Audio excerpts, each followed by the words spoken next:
survey. So we would really appreciate if you could take a couple of minutes of your time at the conclusion of the conference and share with us your experiences of how we can make our conference better. This year we started the webpage.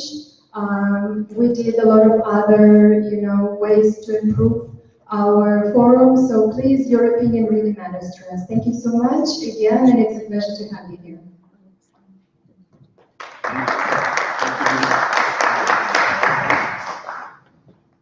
Good morning, everyone.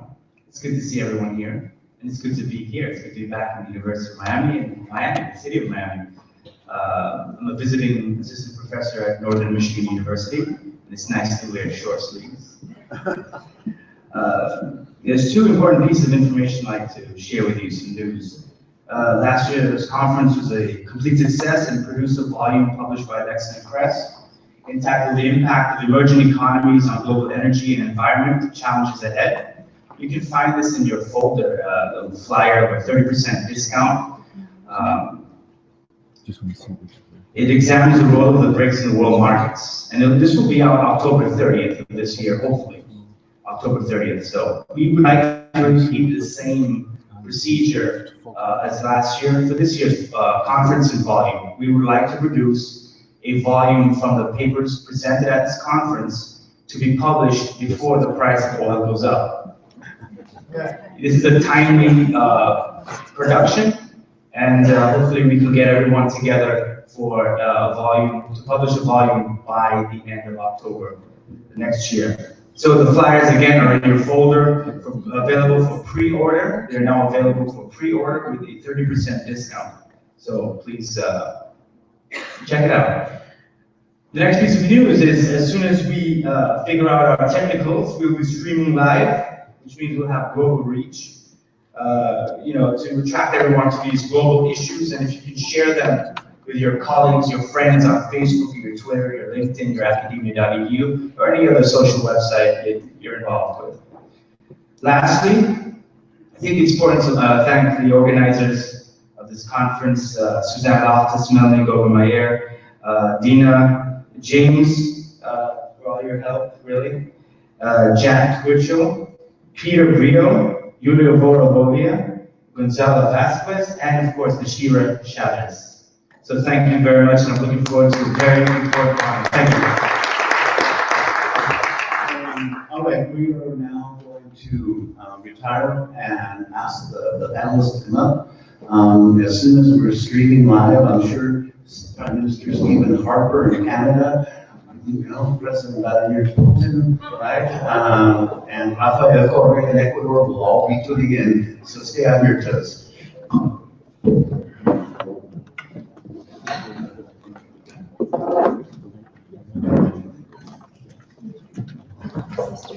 Oh, fantastic.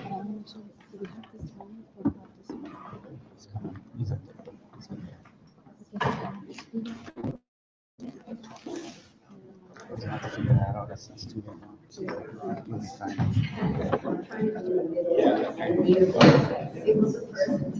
Perfect moderators. Who's this one? Okay, so that's the second one. Okay.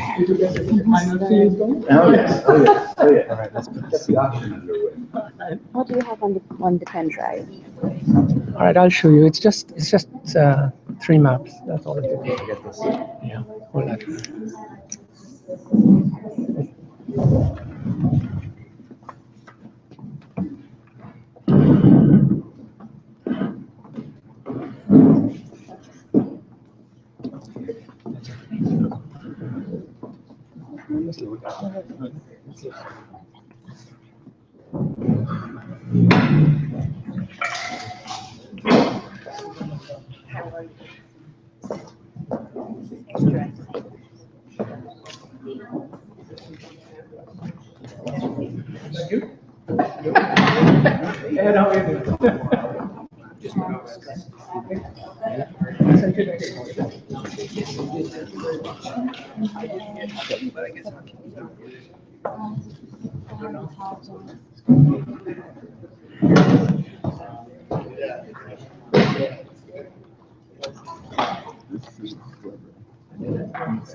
Good morning, everybody. I'm Susan Kaufman Purcell. I'm the Director of Center for Hemispheric Policy at the University of Miami, and I'm very pleased to be able to participate in the conference and to chair or moderate this panel, and very pleased to see all of you here, as well as quite a few familiar faces, and thanks to Bruce Bagley for inviting me, and to Dina for inviting me to participate. Our panel is called Winners, Western Hemisphere, and I said to Frank Moore, who's going to do the losers, I said, well, let's do the winners. In any case, I did happen to look at who the losers are who are listed, and frankly, I don't consider them all losers, and I just raised this issue for now because included is Argentina, which keeps kind of putting itself in the losers category, but it's sitting on a huge amount of oil shale. And if it changes its government, well, it will change its government with the election. I just raised this as an issue. Maybe the result of the election will allow for a change in the policies, its economic and financial policies. And although it won't do so in time for Frank's panel, it could move up to the winner category. Of course, that's been true of Argentina for a long time. I've never seen a country in the Western Hemisphere that makes more mistakes, but that's from my point of view. The other potential that might go into the winners column, I think, is Mexico. And there we have to see what happens. So in the meantime, the losers, some of the losers in this category are mainly losers because they don't have carbon-based energy, and so they're in a different category. They're winners, I'm sorry. Caribbean Energy Outlook, they don't have oil, they may have gas, I'm not sure. And I know they have some other forms of energy. And the issue of the transitioning to clean energy in Central America, that really means transitioning of imports basically to clean energy, which would help if they did it successfully, reduce their imports. So what's interesting is that the first two, Canada and the United States, are winners, but they're also losing in this environment of very low cost oil, and I'm sure the speakers will talk about that. I mean, everything is relative. I'd much rather be the United States and Canada right now in this environment than say Venezuela, but that's another issue. Okay, so what I'm going to do is just briefly introduce, I don't have the bios actually, so I'll just say that the first speaker will be Harry Brandenburg from the University of Calgary. If any of the speakers want to add, basically just a sentence about anything else you want to add to your bio. I don't think we have bios here. That's fine. The United States private sector, tell me if I'm pronouncing your name, is it Zayda Hakim? Okay, thank you. Caribbean Energy Outlook, Anthony Bryan, JNG Energy. Caribbean Energy Outlook, Anthony Bryan, I know it's Tony, University of West Indies, and the final speaker will be Christian Gomez, who will be speaking from Council of the Americas, who will be speaking on transitioning to clean energy in Central America.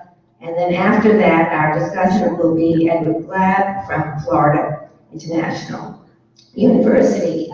Just in the interest of disclosure, of course, of being moderator, I'll throw out an opinion or two.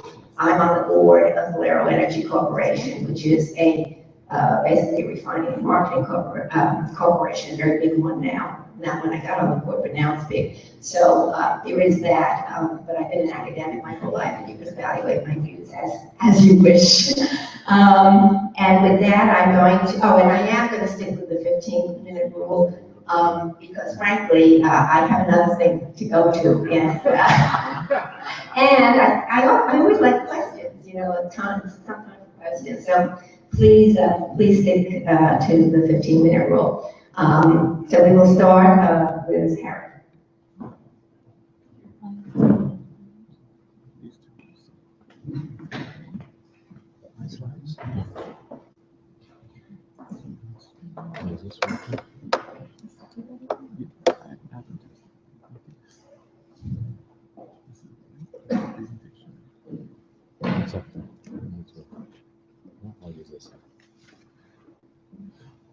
Well, good morning. Also, as Susan said, just in terms of disclosure, I do serve on a board of a public company called Touchstone Energy, which Closer to the mic.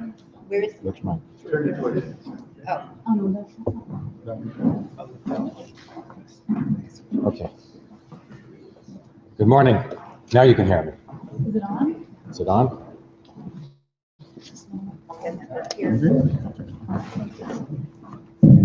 Okay. Now you can hear me. Even I can hear me. Okay, I'm Harry Freudenberg, I just in the same spirit of what Susan said, I should just say that I also serve on the board of a public company called Touchstone Exploration, which Anthony may be familiar with. It's a player in Trinidad, and a couple of private companies as well. But primarily, I'm an academic. I'm a professor of strategy at the Haskins School of Business at the University of Calgary, where I hold a chair sponsored by Suncor Energy as well. And I run our Global Energy Executive MBA program. I'd like to start off with just giving a very quick overview of the same sort of things as Bruce has been talking about, to see where we've got, where we are today, and what are the implications for Canada. Back in 2001, Jim O'Neill, who's chief economist at Goldman Sachs, coined the term BRICS. First was BRIC, Brazil, Russia, India, and China, and then later S was added for South Africa. And he predicted that by 2027 to 2050, they would overtake the G7 in terms of GDP. Was he right? Well, for the first decade of the 21st century, he was pretty much bang on.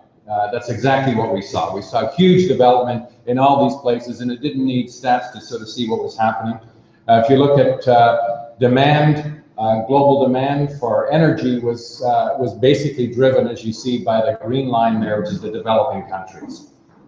And what we saw, the actual GDP results in the first decade or so, we see that China had GDP grew from 2001 to 2011, 10.6%, India 8.0%, Russia 4.7%, the former Soviet states 6.8%, Brazil not quite so brisk, but close to 4%. So what we saw was the demand was driven by those BRICS in that first decade of the 21st century, basically shifting the classic supply-demand curve from where it was to where we have increased demand with the same supply, and if you trace that over to the price line, we get high prices. And we had that high price that we had way back in 2008, arguably at the midst of that sort of huge expansion in the BRICS, and we saw very high prices. We also talked a lot in that first decade about peak oil. Don't hear much about peak oil anymore today, but there was a lot of conversation about that, talking about the idea of M. King Hubbert that he came up with back in the 1950s, and said, are we really at a point of peak oil? Hubbert didn't really predict a lot of things about technology. He wasn't an economist, he was a geologist, but his successors in the Association for the Study of Peak Oil did see that there was a possibility of moving that peak to the right with some sort of technologies, and they sort of looked at things like heavy oil and oil sands and polar and deep sea and that sort of thing, and they were correct on that. We saw Canadian oil sands production increase dramatically over that first decade of the 21st century. And largely due to technology, because technology made what has been known and had been worked on for 50 years very accessible, both through mining and through in situ methods, which is largely the steam-assisted gravity drainage. But the one thing the peak oilists didn't see, of course, is the big shale oil revolution.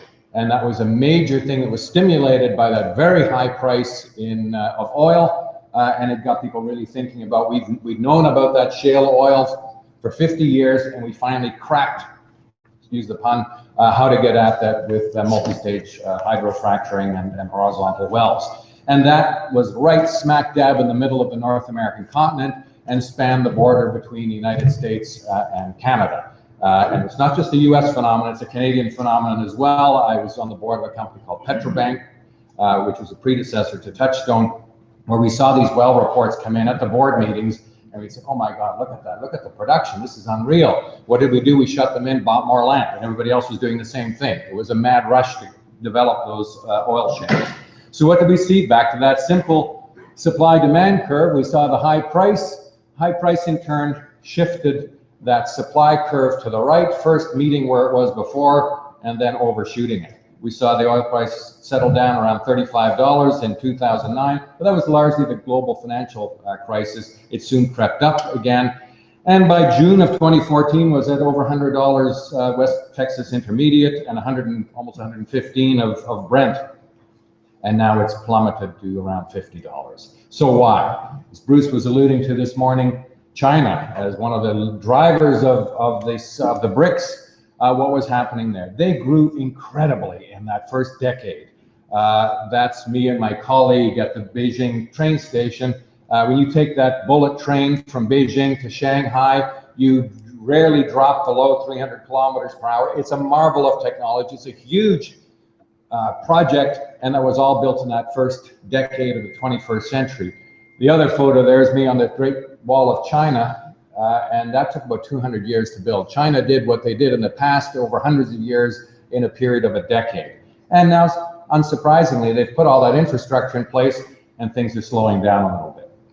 As Bruce alluded to as well, the Saudis are rethinking this. I had the good fortune of having a visit to Saudi Arabia with my Global Energy Executive MBA class, and here we are at the Royal Palace in Riyadh with the Secretary General of the Supreme Economic Council. And the Saudis were looking at this scenario and saying, okay, what do we do? As OPEC, we've always sort of cut back, and that brings the price back up. But we cut back as Saudi Arabia, and what happens? It gets backfilled by those Americans and Canadians who just keep on producing when Saudi backfills. And that's not a good policy. It just means our market share declines. So we're going to stop that. This has happened once before. It happened in the mid-1980s. The difference between the mid-1980s and today is the spare capacity. And nobody really knows what the Saudis' spare capacity is exactly, but I've seen estimates that in the mid-1980s, that spare capacity that the Saudis could turn off or turn on was about 22% of world demand. Today, it's only about 2%. So this could continue for, another year, 2 years, 5 years, 10 years, if everything stays stable, but it won't take very much to upset that. Venezuela falls, cuts off oil production in Venezuela. We could be well back up to 60, 70, maybe higher. Something happens in Nigeria. The new president there isn't successful at what he does, and we have something happening there. Anything could throw things off. Interestingly, and I don't know quite how to explain this, that's a photo of Khurais, which is the largest new oil production facility in Saudi Arabia, and I visited that field site.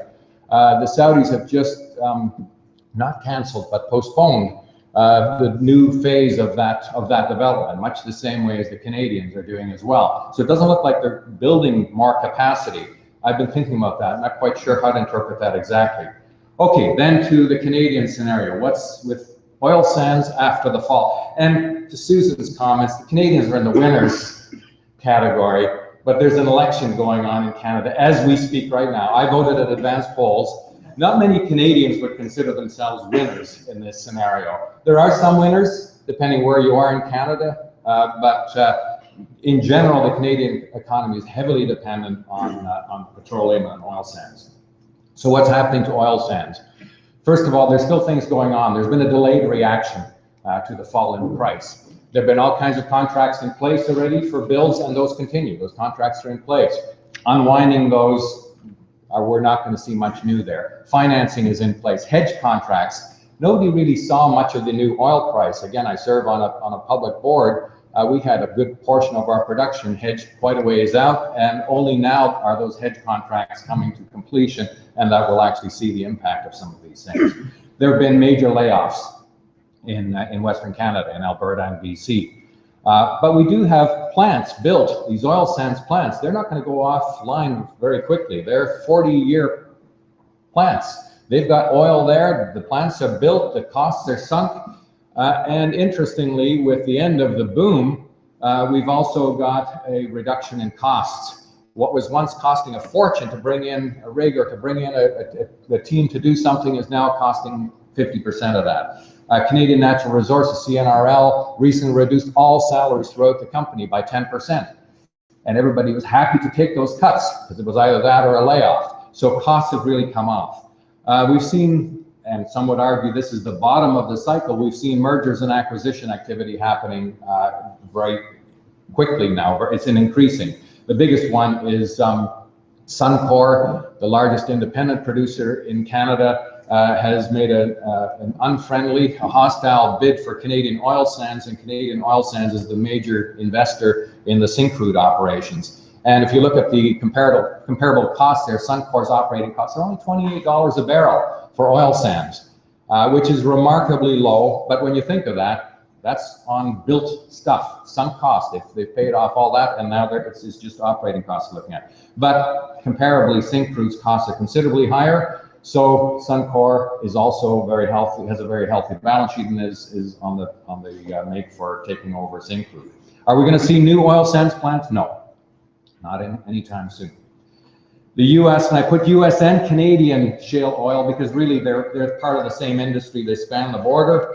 There have been people who have said that the shale oil players, or they refer to generally as the U.S., is the new swing producer, the role that Saudi Arabia has played all the time. And that sounds very powerful, that being the swing producer. But what are the characteristics of a swing producer? Well, you're a country or a territory with significant market share, you have excess capacity, you have an ability to turn on or off that excess capacity, and you have a cost advantage. Do the shale oil players of North America, and right now it is primarily a North American thing, not Argentina or China, although there are those resources there, which is on account of the open markets and the heavy capitalization of that industry. Yes, they do have significant market share. You could argue they have excess capacity, but can they turn this on or off at will? Not really.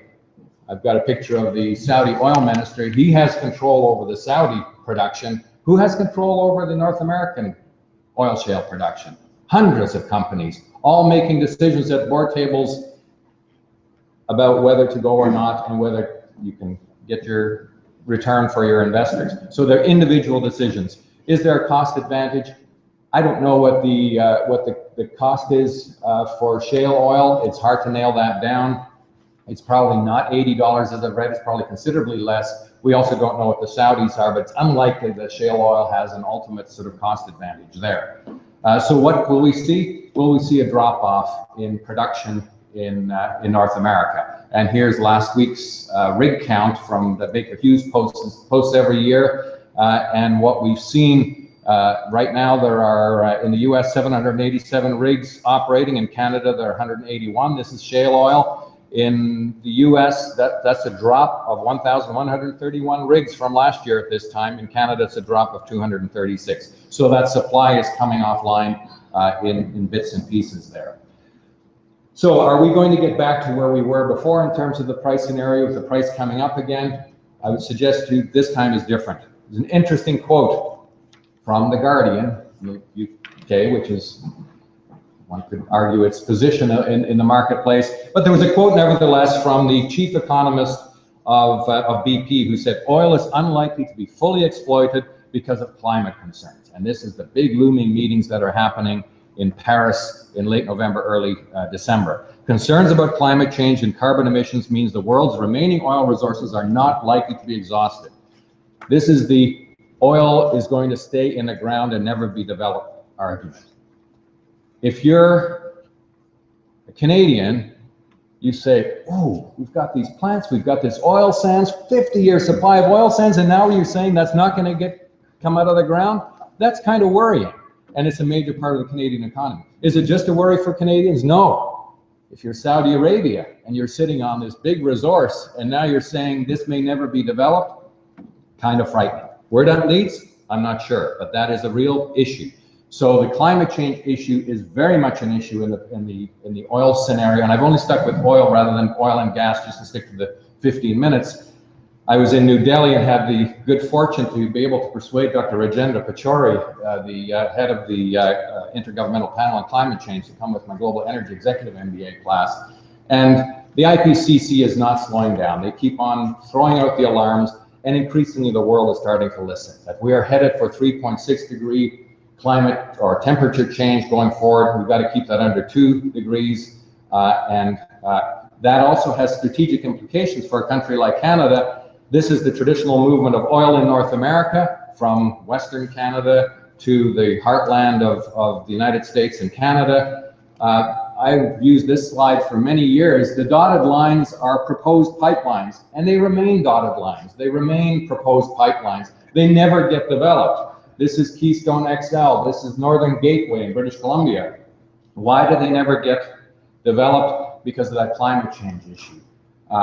Oil sands is only a small fraction of the world's greenhouse gas emissions, but it has become an easy target. It has become the poster child of climate change. I have a picture of Brigitte Bardot up there with the seals. Some of you may remember the Canadian seal hunt, and Brigitte Bardot and Paul McCartney and everybody went there with baby seals. The oil sands is the new favorite issue. National Geographic did a beautiful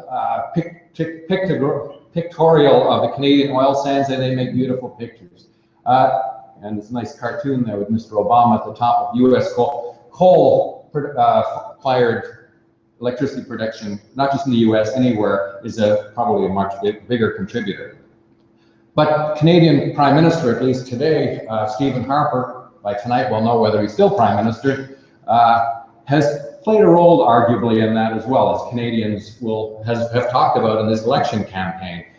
His role has been that he has gone, or not gone, to climate change meetings, the COP meetings over the last number of years. Canada has not shown up several times. Other times it is, well, reneged on Kyoto. And the argument is that Mr. Harper has done Canada no favor at all by this strategy, in that it has just provoked the environmental activists to paint Canada as a terrible environmental player and deserving of all the blocking of all these pipelines, which Canada desperately needs. Back to that map here, because the oil is needed in China, in the BRIC countries. It is not needed in North America, and even less so now with shale oil than it ever was. So this time is different in Paris at the end of November. Maybe. Anybody know who these people are?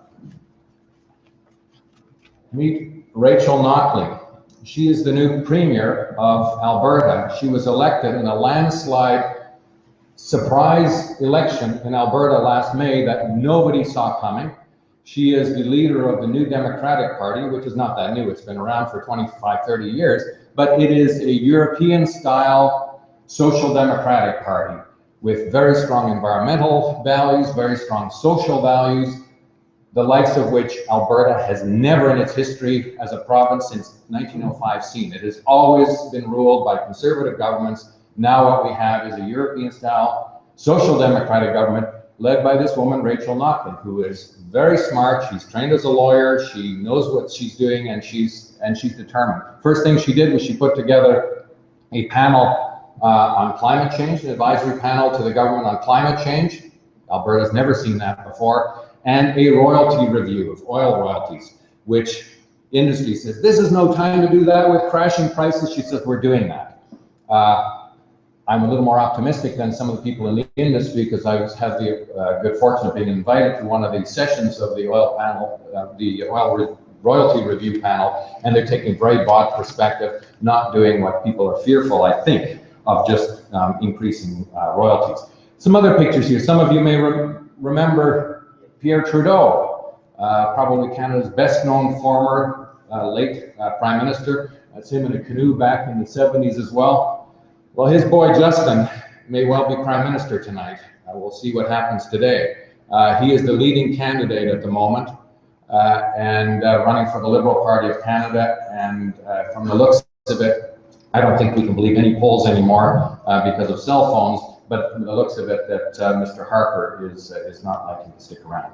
So, who are the winners? Alberta Clean Power Producers, low-cost, cash-rich oil sands and shale oil companies, the Energy East pipeline, which is a made-in-Canada pipeline, although it has its issues as well. Ontario and Quebec manufacturing heartland is a winner out of this. Who are the losers? Alberta coal-fired power generators. I think their days are numbered. High-cost, debt-heavy oil sand shale oil companies.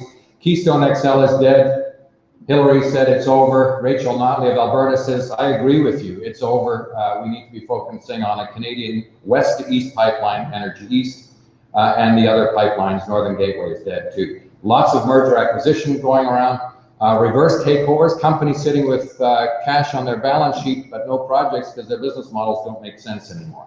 Okay, I will stop right now, and I always finish with a few pictures of my backyard, and I will sit down.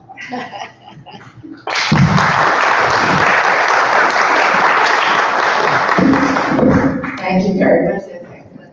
I just want to add, discussion, whatever, because the Keystone Pipeline hasn't been approved, and now Hillary just said, as far as she's concerned, she's against it. In the meantime, U.S.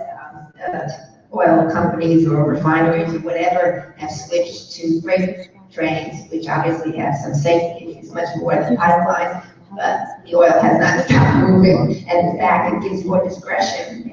Wherever the demand is, you could shift much more easily than with pipelines. So, yeah, also it's a great solution, so it's not a great alternative, but it is a functioning alternative at this point. Okay, thank you very much, Harry. The next speaker is on the private sector in the U.S., which makes sense since all fracking is a private sector.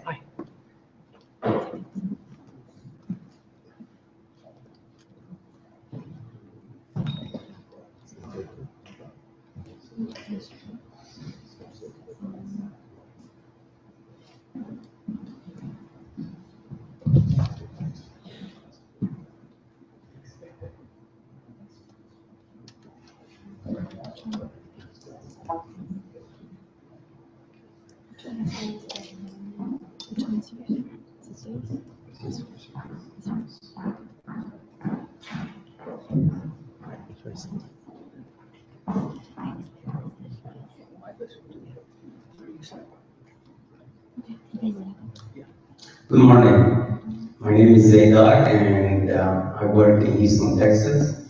We have a small company called Jag Energy. We do about 110,000 barrels per day, and our main business is trading, transporting, and supplying product to major companies in that area. Today I would like to share with you some idea about the market. I will not be talking about the sector because that's a broad statement. I will narrow it down just to the market of the oil and energy sector. My main topic is the oil and gas sector in the US. And the main idea behind that is when you talk about energy, it's very broad and you cannot put your arm around it. You have to narrow it down, and my topic is only the oil and gas market of the US. I want to just share with you and bring you to the context of my presentation. And I'm going to share with you one slide, which is a nightmare slide. When you look at it, you look at the growth of the population of the world, what we have right now and where we'll be in 2100, it is actually a scary picture. And if today we have problem, imagine what it will be for those people in 2100. If today the problem of the energy sector is so severe, what those people they are going to do when they will be facing with the same issue. Look at this curve at the growth of the population worldwide. If you analyze it, actually it would be a nightmare. Those people that we have right now, we have 7.3 billion people on the face of the earth. Look at that curve, how it's growing. Today we're here together, probably to look into the problem and find some solution. And I really appreciate Dr. Beatty and his group putting this conference together, because sometimes the industry is going 180 degrees opposite to the academia. This conference is very important because this university is bringing both of them together to see what we can do. A lot of people are happy with what they have right now, but they are not looking at the future. And what we would like to do is start looking ahead at our bed, wake up from that dream, and see what we can do. The US oil and gas, sometimes we measure it by the number of rigs that we have in production. If you have rig, that means you're producing. If you don't have it, you're not producing. And I'm going to share with you some slides. Those slides I asked one of the firm in England to prepare it. The name of it is Statista. They do an excellent job in getting data from around the world. Look at the rates that we have in 2011. We have 1,193 rates in the oil. The gas is 809. Now let's shift to the previous year, which is 2014. We almost have 1,500 rates in the oil and 340 in the gas. This is a pretty picture for 2014. This is the two curves, just the comparison between both of them. Now let's focus on the rates for 2015. Look at this picture here. This is a nightmare for the oil industry. Instead of having 1,500 rigs producing oil, last year we have almost 640 rigs today, and it's going down. That means we will not produce oil. Look at the rig count for the gas sector. Last year we had 340. Today, if you will count it, we have 220. This is a dramatic picture for the oil industry. We really have to understand what's going on. We have oil in the ground. We cannot bring it out. We have the product. We cannot process it. This is the natural gas production in the United States between 1998 and 2014.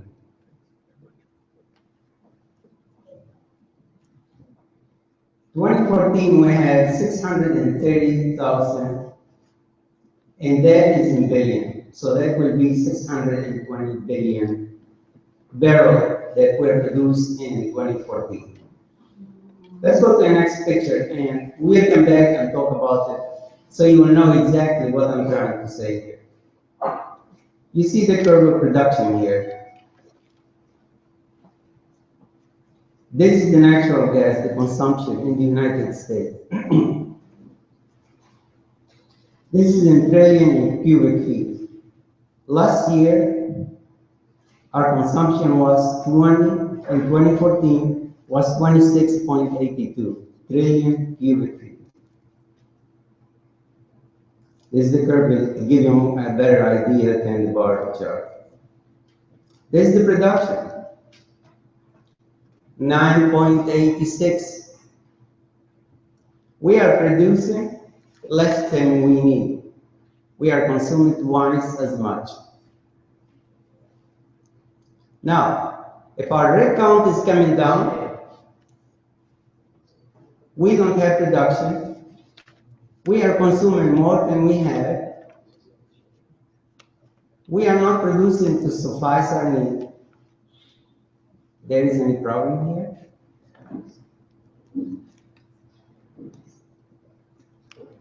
This is the US crude oil production for 2015, 9.41 million barrels per day.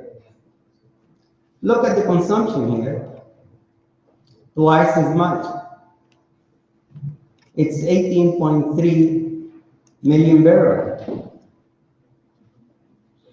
We have a huge problem here. We are consuming more than we can produce. Now, this is the cost that we have to produce our oil. This is a huge problem for the producer. Last year, we were sitting in a conference like this, and we have a lot of people sitting, friends of ours from the industry. Several of them went to the bank and they forecasted the barrel, as it says this chart, at $75 per barrel. How they now can pay for that product? What they have to do to pay to their banker for what they borrowed. Today, the barrel of oil is in the range of 45, 49, up and down. But people that they had borrowed money at $75, what they are doing is shutting down. There is several companies in the Texas area that they are shutting down completely. What that means to us, excuse me.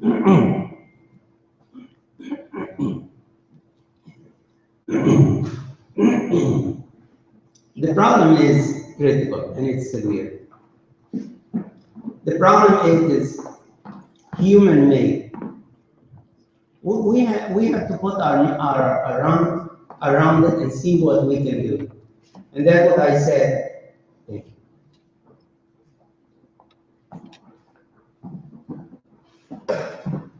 This conference is very important because you are bringing academia and the business together to solve the problem.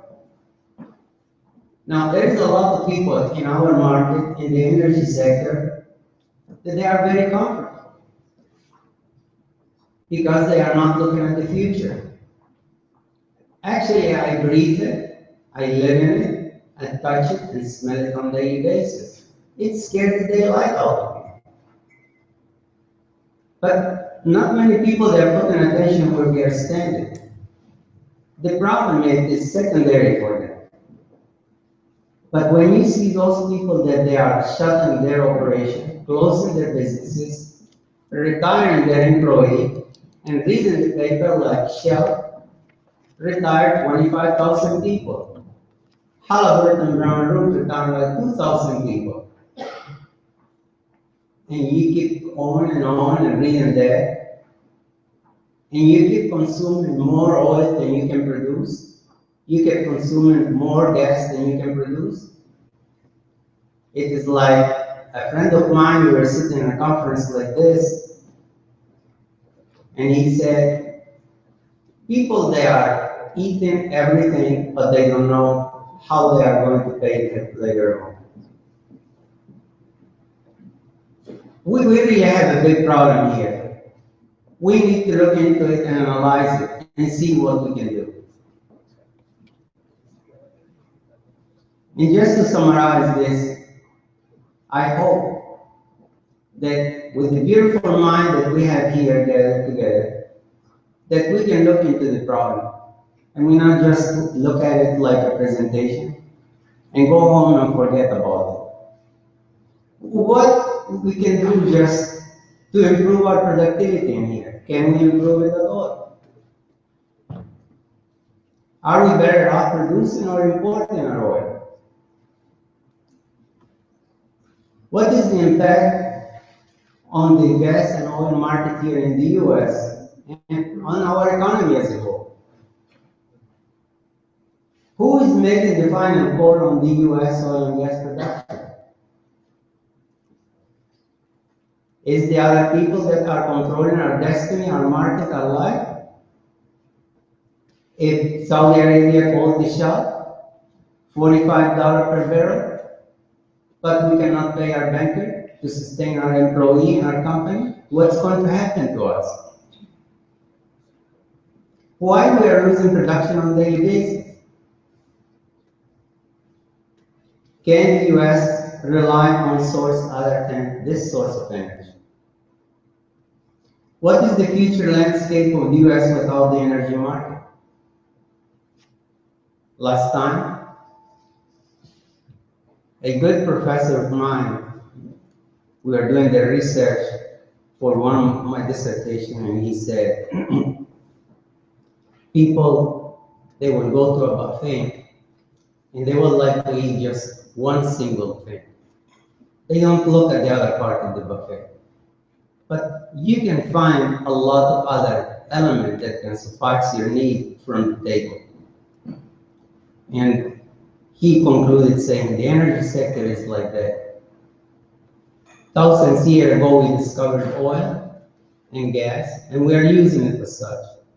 But there is some other element that we can look into it to discover, to see how we can suffice our need and produce other sources of energy that can help our economy and help our people.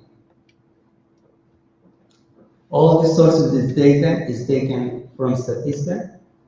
If you need any other information, please you can refer to it. Thank you very much.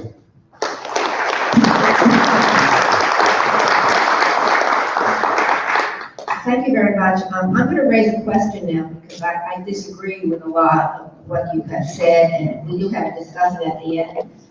We may or may not disagree with it, but we're not going to spend the time now to deal with it. But the fact that oil rigs are declining, particularly with regard to fracking and extracting oil, does not take into consideration that the rigs are able to do more with fewer, because it is in the private sector, the technology keeps improving, and they are able to extract more oil with fewer rigs at a lower cost. You focused a lot on the integrated majors, you know, like Shell, etc. That's the key difference between the companies involved in fracking and the integrated majors. The integrated majors came late to the party.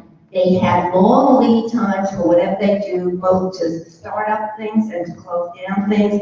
The fracking companies do not. They can operate much more nimbly and quicker. They are quicker to adapt to new technology, which has been amazing. And then with regard to the ones that you mentioned about, you know, the debt that they borrowed when oil was 75, well, the industries are undergoing a shakeout. I mean, some of the companies, especially the highly leveraged, or in other words, the highly indebted ones, are going to fall. They can't compete. They borrowed high, and they have to. They borrowed when energy was high, and they don't have the resources to pay it back. So the stronger companies will maintain themselves. I lay that on the table. I know Ed thinks a lot of these things too, because I've heard Ed speak at programs we've done, but I think this is important to point out, and so that Ed, who I think was planning to raise them, can talk more about this. Okay, our next speaker is shift gears now and go to the Caribbean Energy Outlook with Tony Bryant.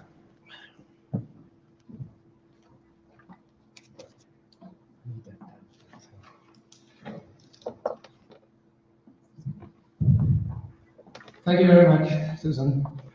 All protocols observed. All right. That's the culture that I come from. I'm glad that there are no extensive introductions, you know. Very briefly, I work on energy matters, and I'm at the Institute of International Relations in Trinidad. The University of the West Indies, an institution that I directed for about 10 years before coming to Miami. I was here in Miami at the university for about 14 years. In between, there have been many attachments. But why I say I'm a little concerned about introductions is, you know, one of my important affiliations is the Association of Caribbean Energy Specialists in Trinidad Assis. And a couple of years ago, the chairman, in introducing me at an energy conference, said, Professor Bryant is a member of the Association of Caribbean Energy Socialists. So I immediately looked around the room to see if Fidel Castro or somebody else was in attendance, you know, Chavez at the time. I don't have a picture of Brigitte Bardot, but I remember her very well. And I don't have many slides to show you at all. I just have 3 of importance, which come a little bit near the end. Now, as far as the Caribbean is concerned, there are winners, and there probably are some losers. But quite frankly, it's a winning situation all around. Bruce should be glad to hear that. All right. Now, the reason is that Caribbean oil important countries have seen their bills drop by about 50% in 2015. And so imports are quite a thing for them. Beyond that, there are huge opportunities and exploration projects underway in the Caribbean. And greater competition for capital and low oil prices is going to encourage a more coherent opening of upstream production. I'm going to take a quick snapshot of a couple of things. One of them is the initiatives being taken by countries of the region in the aftermath. A specific look at the manner in which major mature Caribbean oil and natural gas exporter Trinidad and Tobago is coping with the shock. I mean, this is important. And moving on, looking at some new energy developments in the Southern Caribbean. All right, we are aware of the large debt situation for most of the small Caribbean countries.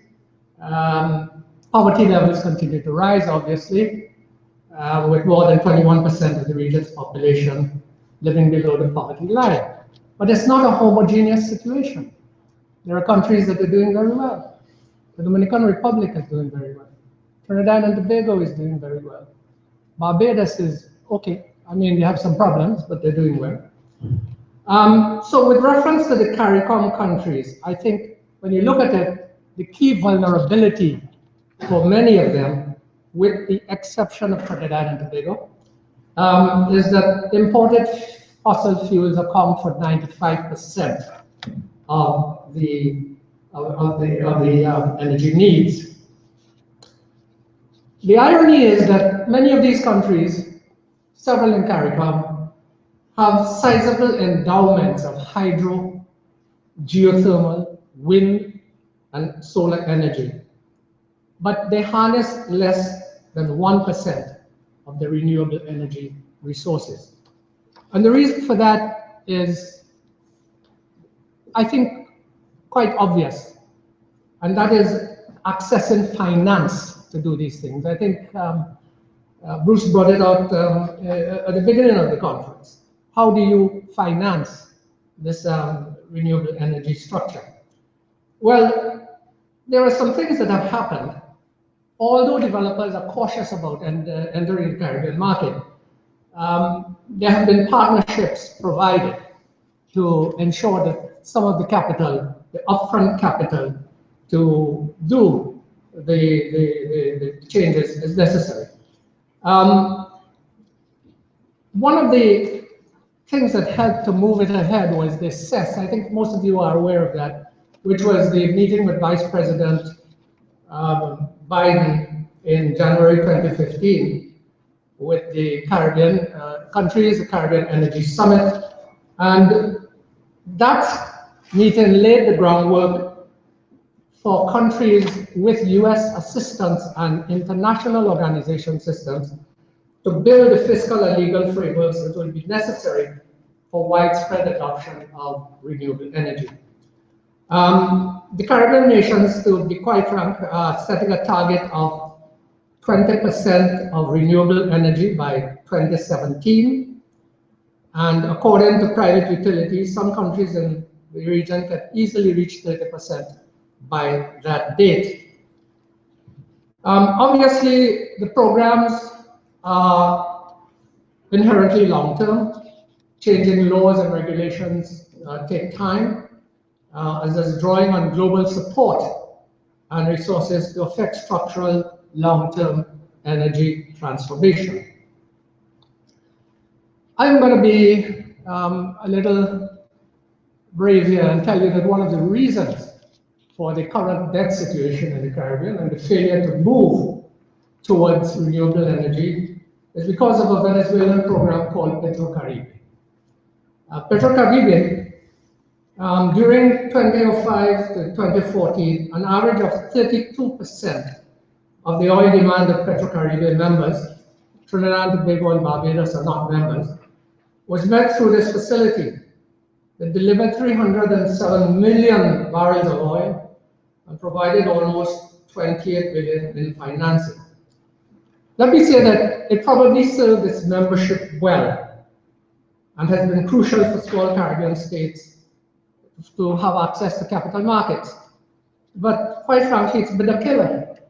It's been a killer in the sense that some members have a strong dependence on subsidies embedded in PetroCaribe. The scale of financial indebtedness is incredible. Several of the countries have been forced to face fiscal adjustments. There's a Caribbean dependence on fossil fuels because of PetroCaribe. That means that a lot of the renewable energy projects have been put into abeyance. So I suppose it's very bad to say that as a Trinidadian, a country blessed with a lot of oil and natural gas, that I didn't like PetroCaribe. Now, I wouldn't inject that personal thing here. What I would want to say is that I hope that Santa Claus would have left the room a long time ago.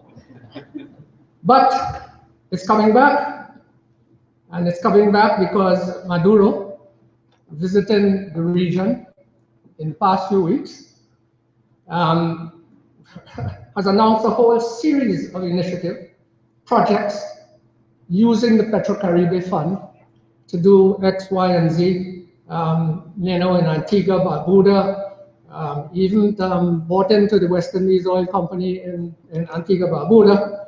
And it's the first of many joint investments between Venezuela and the countries of the region.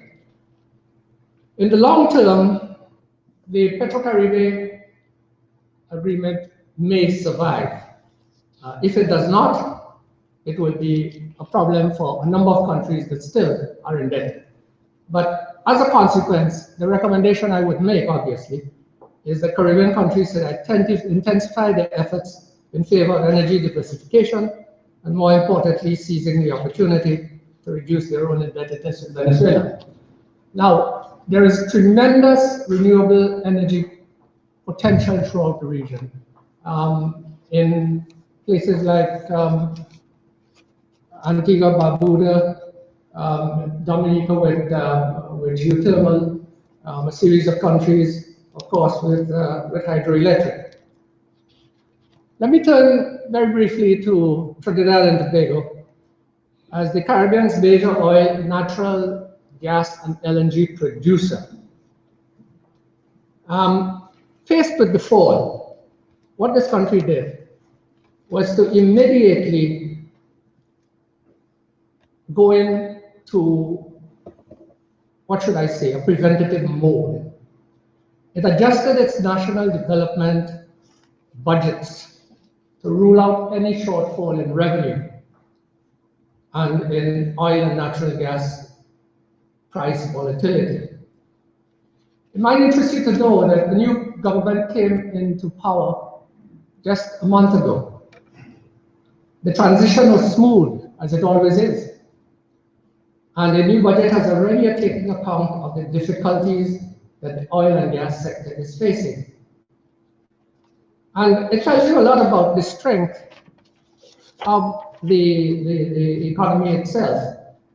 Even as we speak, despite the obvious difficulties that you would expect, the country is still maintaining an unemployment rate of 3%, an inflation rate of 6%, and a per capita GDP of 20,000 USD, which is one of the highest in this hemisphere.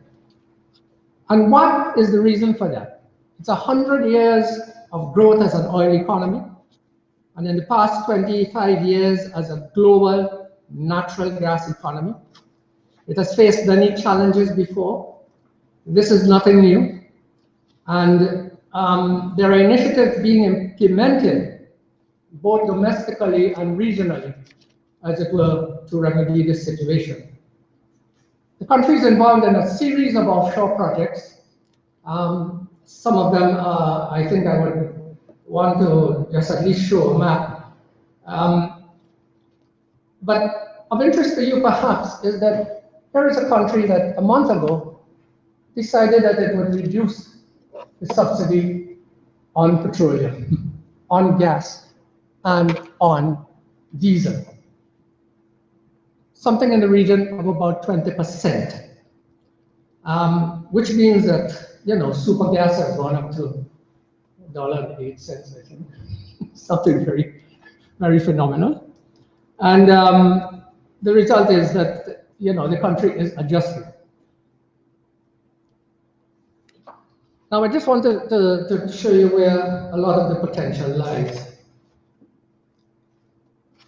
A lot of it lies in the region of the Plataforma del Tana, which is, as you can see indicated on the map, just in the southeast coast of Trinidad and Tobago. This is one of the areas with cross-border exploration by TNT and Venezuela. And it has always been a little bit of a problem. Certainly it was with Hugo Chavez.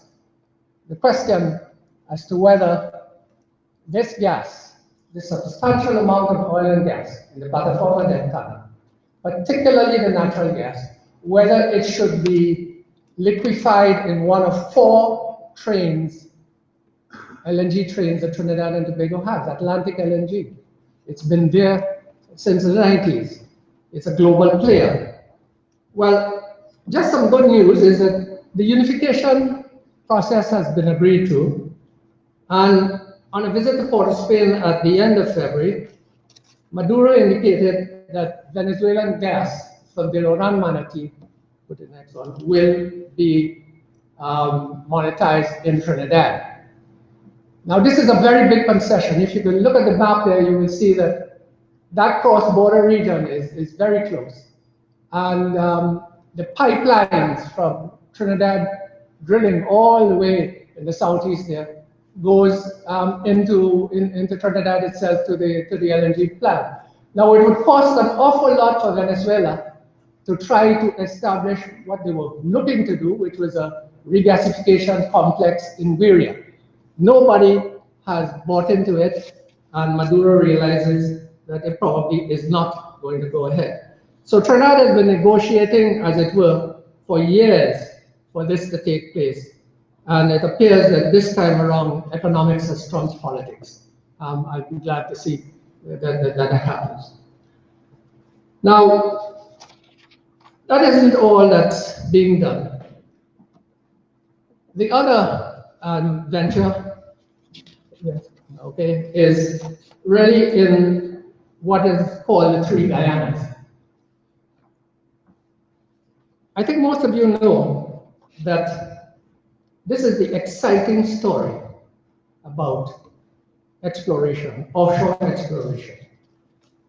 We're talking about French Guiana, Suriname, and Guyana. These are located in the northeastern rich areas of South America. And they are countries that are part of the CARICOM arrangement, with the exception of French Guiana, obviously. So the Caribbean states ethnically, and also by culture and association and political involvement. So it's very much part of the Caribbean energy development. The US Geological Survey estimates that Suriname-Guyana basin has undiscovered resources of 1.3 billion barrels of oil and 32 trillion cubic feet of gas. One of the interesting things about it is that the reservoirs found on both sides of the Atlantic are thought to have formed 100 million years ago. And so the geological similarities between the Northeast South American coast and the African coast have prompted the contemporary energy companies to drill offshore into what is known as the Atlantic Mirror theory. Now, the country that inspired this initially was French Guiana, and it hit the Zadius exploration well in 2011.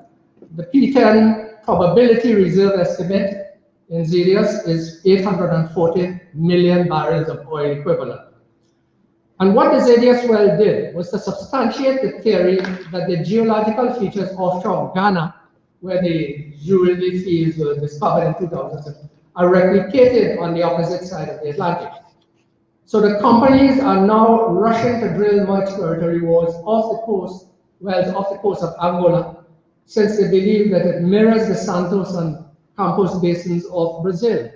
So French Guiana is actually the hottest of the frontier provinces at the moment. The other one was Guyana, which in early May 2015 announced that it had discovered off the coast of Guyana a very positive note for further discoveries. It is Mobile Oil was the one that did it, and of course this immediately introduced a political dispute between Guyana and Venezuela, with Venezuela trying to claim the Essequibo region, which I might add is something like 2/3 of the national territory of Guyana. And in addition to that, Suriname has now, I think, realized that it sits on a gold mine, but offshore. And hopefully this will bear some fruit in the future. So let me conclude by saying that the Guyanas, Trinidad and Tobago, in addition to if Venezuela ever sorts itself out, you know that these are the regions that really are a whole new province with respect to exploration in the region. A reality check will tell you that, as in the case of Guyana, the above ground issues are probably more important than the below ground, the resources there. But when you start looking at things like territorial conflict, aboriginal exploitation, a whole series of other issues, one realizes that they have a long way to go. So the winners, I have said, they are the small countries that you thought would be victims. The Trinidad and Tobago, despite having immediate problems, has adjusted very well and will continue to adjust very well. The three Guyanas are on the verge of a fantastic future in oil and gas. So all of them are winners.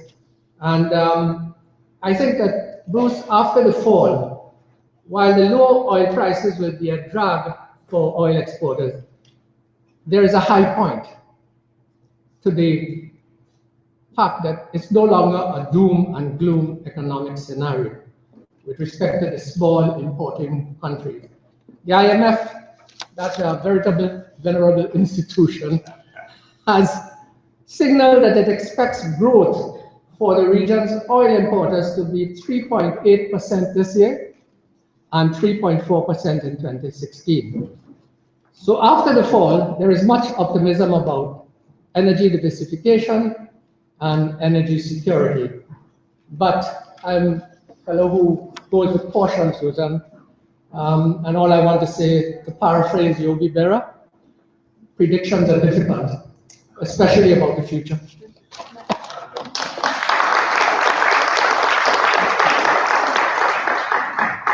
Thank you, Tony. Really interesting. I guess we don't focus that much, and particularly the Guianas. We do a little bit on Trinidad and Tobago. Christian Gomez will speak on clean energy in Central America.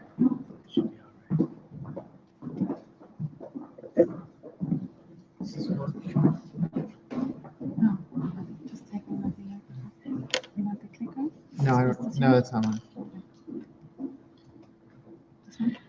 No, I don't have one. Oh, okay. So you got Good morning. I just want to start by thanking Bruce and Dina for this invitation to be here. I think this is a very important topic, and I'm so far learning a lot. To say a little bit about me, my name is Christian Gomez. I am the Director of Energy at the Council of the Americas in Washington. I run a program called the Energy Action Group, which is a dialogue of private energy companies, policymakers, and other energy experts throughout the hemisphere. We organize roundtables and conferences both in the United States and the region to talk about key issues with regards to energy development in the region. It's timely that we heard from Dr. Brian on the Caribbean, because Central America actually has a lot in common with the Caribbean when it comes to energy development. In fact, 4 Central American countries either are in or have been in Petrocaribe. Those countries are Belize, Nicaragua, Honduras, and Guatemala. So what that says is that given that Central America has the Caribbean coast as well as the Pacific, it's vital that we approach some of the challenges with regards to energy dependency on fossil fuels and transition to renewable energy. And just to give a little bit of background, Central America has a population of about 40 million people. The energy market is about the size of Colombia, and energy demands, as is true in the rest of the region, demand for energy is going up, and really it's a challenge to figure out where are we going to fulfill this demand, whether it's renewable energy, hydrocarbons, natural gas, etc. So installed electric capacity in Central America has actually gone up by 53%. And Central America, we think, is very well positioned to work towards a more sustainable energy future. And so Central America is in the winners category because obviously they're able to access cheap feedstocks of hydrocarbons, but we believe that right now is the perfect time to make that transition because of the opportunity to make investment where there is additional capital. Now, Central America is a region that is very much focused on hydroelectric power, and this can pose challenges to conservation efforts, forcing population displacement, creating risks that are detrimental to sustainable development efforts. And Central America could benefit from a shift kind of away from some of these larger projects that do have environmental and social issues surrounding them. Countries within the region are already well on their way towards the goal of improved sustainability and energy capture. If you look at the matrix right now, we've been in a transition 2 decades ago from 65% hydro, 30% thermal, 4% alternative to now we're looking at 41% hydro, 47% thermal, and 13% alternative renewables. So I think there is an impact there that we're seeing moving forward. I think what's interesting about Central America is there's some great case studies of countries that are doing very interesting things. I believe it was mentioned before how Costa Rica had gone a week solely on renewable energy. Costa Rica and Panama, being the most wealthy countries in Central America, have demonstrated that with investment there can be results. However, Nicaragua, which is the country with the lowest income per capita, is actually doing great things as well. So I think that demonstrates that there can be, through political will, there can be a focus on renewable energy and a transition to that. But countries like Honduras and El Salvador and Guatemala, there's still issues of electrification. It was mentioned before how poverty is a concern, and that's definitely the case in Central America. So, in Nicaragua and Honduras, the main source of household energy remains firewood. So there is, that electrification issue, and I think there's about 7 million people who don't have access to electricity. So given that, there has been a focus on oil and a dependence on foreign suppliers.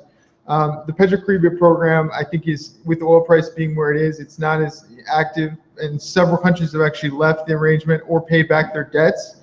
So given variable oil prices, that doesn't necessarily seem to be a concern at the moment. But there right now would be a perfect time to kind of continue to focus on renewable energy. As I mentioned before, 45% of the energy matrix is devoted to hydroelectric, but there's also sources like geothermal and wind that have yet to be developed. And renewable energy generation in Nicaragua, as I mentioned, 52% to 48% has actually surpassed petroleum. So right now, it's very important for governments to step forward and make a commitment towards renewable energy. Several leaders in Central America have made this a priority. In Costa Rica, the National Electricity Company, the ICE, has actually focused on bringing natural gas into the energy grid. So I'm going to talk a little bit about natural gas. It's not a strictly renewable resource, but it is an alternative form of energy, and I think plays a big role in the region. So it's seen as a promising resource that could potentially help alleviate the public budget and reduce demand for foreign oil. Central America spent $13 billion on petroleum imports in 2011, up from about $3 billion in 2000, and imports have continued to increase. And this has had a heavy cost on the region, especially considered that there's low levels of refining capacity in Central America. And so, natural gas could be a potential alternative feedstock. and costs are going down. And so, according a recent statistic from the World Bank, about 20% of the region's electricity could be potentially gas-fired by 2030. And there's, in the region, the neighboring countries of Central America all have natural gas potential. We talked about Trinidad being a great producer. Obviously, getting the shale oil and gas online in North America could be a potential with the increase in infrastructure development that's taking place through Mexico and into Central America. And all this, would lead to energy security in the region in terms of supply, flexibility, and competitiveness. So obviously, one of the issues that the Caribbean faces is, in order to marshal investment, there needs to be a kind of a pooling of the markets, because each market is extremely small to attract that kind of investment. So in Central America, it's very similar. When using integration, that can actually lead to investment from abroad, bringing capital in, because that's obviously something that needs to come from abroad. Finally, I want to talk about geothermal. There's a great deal of potential in geothermal in Central America. Within the past decade, there's been 50 hotspots that are concentrated in the region, and that's estimated to be between 3,000 to 13,000 megawatts. Guatemala and El Salvador actually have some of the greatest incidences of geothermal energy, and El Salvador has actually been a leader in Central America. With about 250 megawatts of geothermal capacity, this energy source has accounted for about 25% of power production in El Salvador. There's a case study of Enel, Italian energy company, that has actually gone to a place called Lagio, working to develop geothermal fields at Ahuachapan in Berlin in just over 10 years, from 2002 to 2014.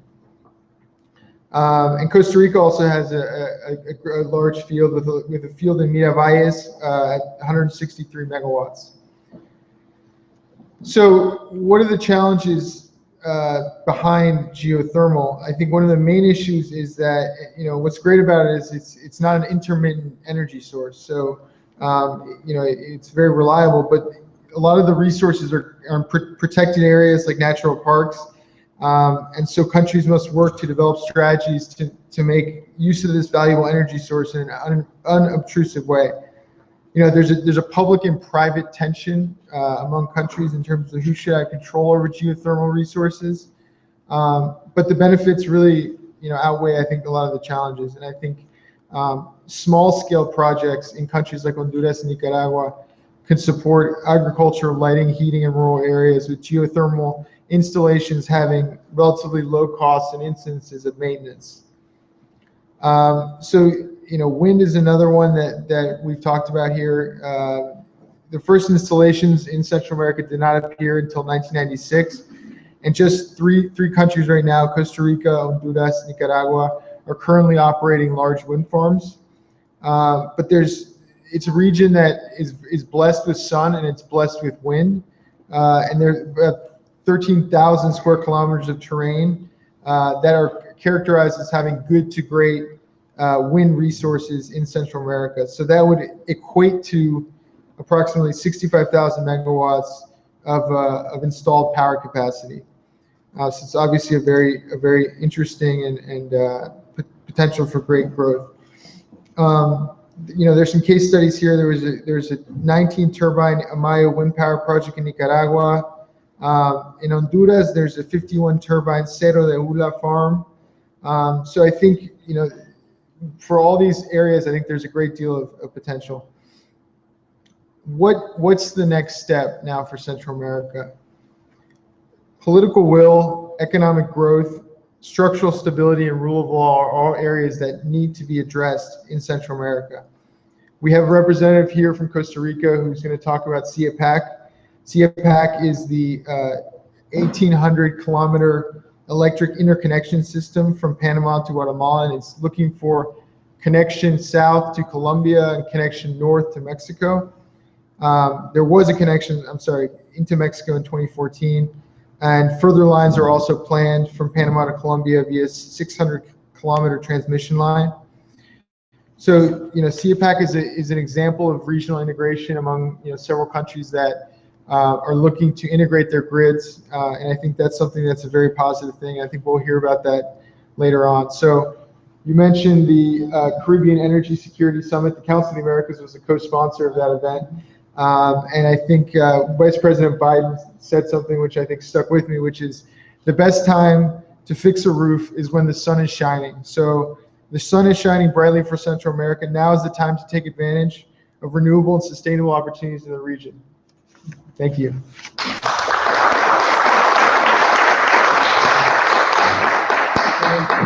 Thank you very much, and I'll turn the mic over now to Ed Black, who is our discussant for this panel.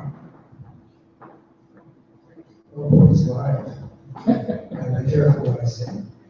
I'm just gonna make a few different comments, and there's some overlap, I think, in the presentations a little bit. First, I'll refer to what Steve mentioned about rig count. The fact that the number of rigs is not as great today as it was a year ago is really irrelevant, because what has happened, of course, if you're in the business of producing oil, you take out of production your highest cost, lowest producing rigs first, and you leave the highest producing, lowest cost ones running, which is what the industry did. And in point of fact, even though the rig count has dropped dramatically, U.S. production in the United States has not. As a matter of fact, it's continued along at the same level or greater than it was before this collapse began.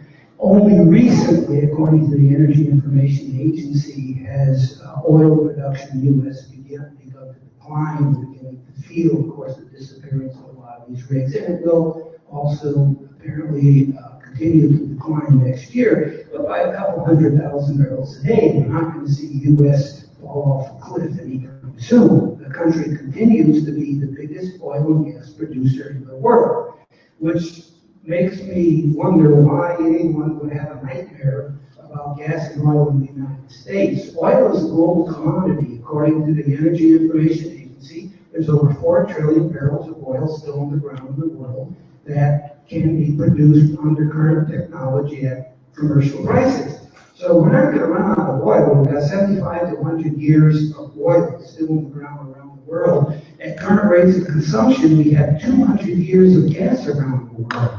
There's currently 107 LNG import-export terminals in 27 countries around the world in operation, in process of being built, or in the planning stage. So, I mean, there is no nightmare regarding gas. There is no nightmare regarding oil, unless you focus on the environment. Because if we produce all this stuff, Florida's going to be underwater eventually.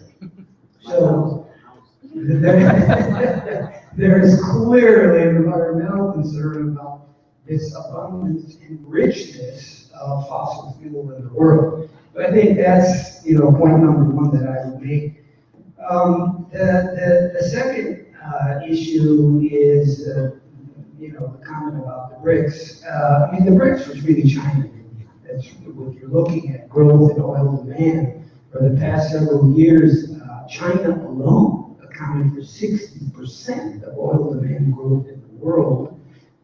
India, another 15 or 20%, and then everybody else, the remainder. The other thing I would point out here about the presentations is, particularly if we're going to be talking about the environment, which is my nightmare scenario. It's not a lack of energy, it's the environment that I'm concerned about. And I'm a 25-year I'm old guy, so I'm concerned about the environment. You should be concerned about the environment. The real challenge here is that if you look at any global energy outlook, what you see is energy consumption in the OECD countries is essentially flat out to 2040. There's almost no growth in energy consumption for a lot of reasons. I don't have time to go into. If you look at the non-OECD countries, energy consumption goes like this. It more than doubles the rate of current energy consumption in OECD countries by 2040. That's where the emissions, those are the countries that have to address the issue of global warming, along with OECD countries, agreed. But the US can only play a leadership role. They can't solve the problem. They absolutely cannot solve the problem on their own. So the issue about energy is, can we get global cooperation in terms of addressing the issue of global warming? And if we cannot, then we're all underwater. It's as simple as that in my view. Let me see what else I wanted to mention here. The drop in rigs. The issue of fracking, in reality, I would say the U.S. and the fracking industry is definitely a swing producer. Costs have dropped dramatically in that area, and the ability to jump back in production among fracking companies has gone from taking 14 days to maybe 3 weeks to frack a well to 4 days, and I bet there are companies can do it even quicker. So you can get back into production producing, depending upon the price of oil, within 4 days. You're a swing producer. And you can certainly be putting a lot more oil in the market very quickly when it reaches a certain point. That's going to be one of those things that's going to weigh on the oil price for a lot of time into the future. Let me see what else I wanted to mention. You talked about Trinidad and Tobago, and I'm glad you did, because it points out the important role that gas as a cleaner fuel can play in the region. It just coincidentally, I'm going down to Aruba in about 10 days, and I'm going to be talking about gas at an energy conference. And so I've been doing a lot of research on this, and in reality, one of the fuels that can play an important role in the region to get off of using residual oil to generate electricity, or using heavy diesel to generate electricity, is propane. There is a huge abundance of propane. Price has been going down very rapidly, and it can be used not only to generate electricity, you can drive your cars with it. There are millions of cars in the world that use propane, almost none in the United States. But you go to Argentina, I think every taxi in Buenos Aires has a propane tank in the trunk, and they use that instead of gasoline, because particularly when it's less expensive. So I think the important role that gas is going to begin to play in the world in terms of addressing environmental issues is very, very important.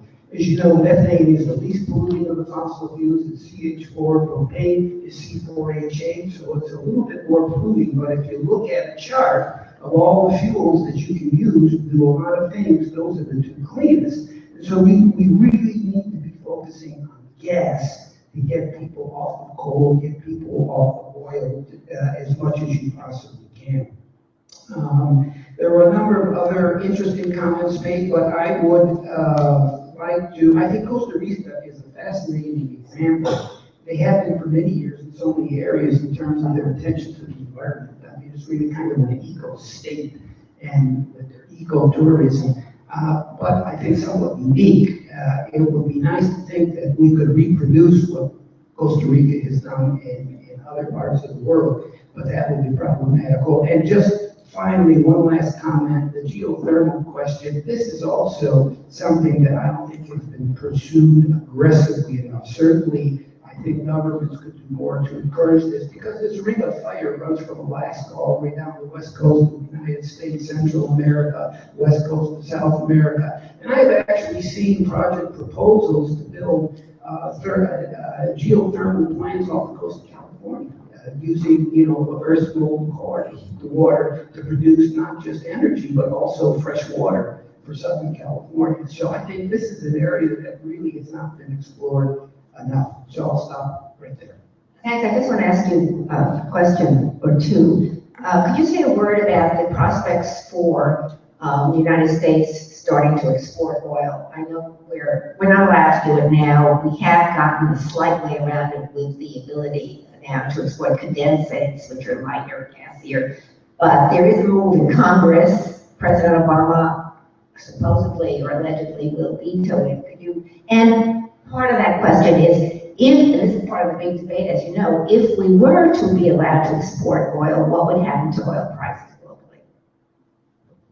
Well, if we could export oil, all of the studies I've seen, both oil and gas, suggest that prices would be flat to declining. And that's because gas in the past was not a global market. It is today. It was a regional market in the past. Now it's a global market. Oil has always been a global market. So that point of fact, the more you put into the global market, okay, more supply, the more there's a tendency to keep it flat or declining. So exports would be good. It would be good globally. Obviously, it would be good for the U.S. economy. It would produce a huge number of jobs. Now, will it be approved? Therein lies the problem. I don't know. It was, I can't surprise, Daniel Yergin, I think, who first talked about above ground and below ground. What's the problem? We've got plenty of resources. We got the technology. We got the capital. It's the above ground problems, the politics, the policy, the regulatory. That's what keeps us struggling. Well, yeah, but that's above ground. I mean, in reality, and that's, I think, what is going to stand in the way of export. It's interesting because the fossil fuel industry is divided on this issue.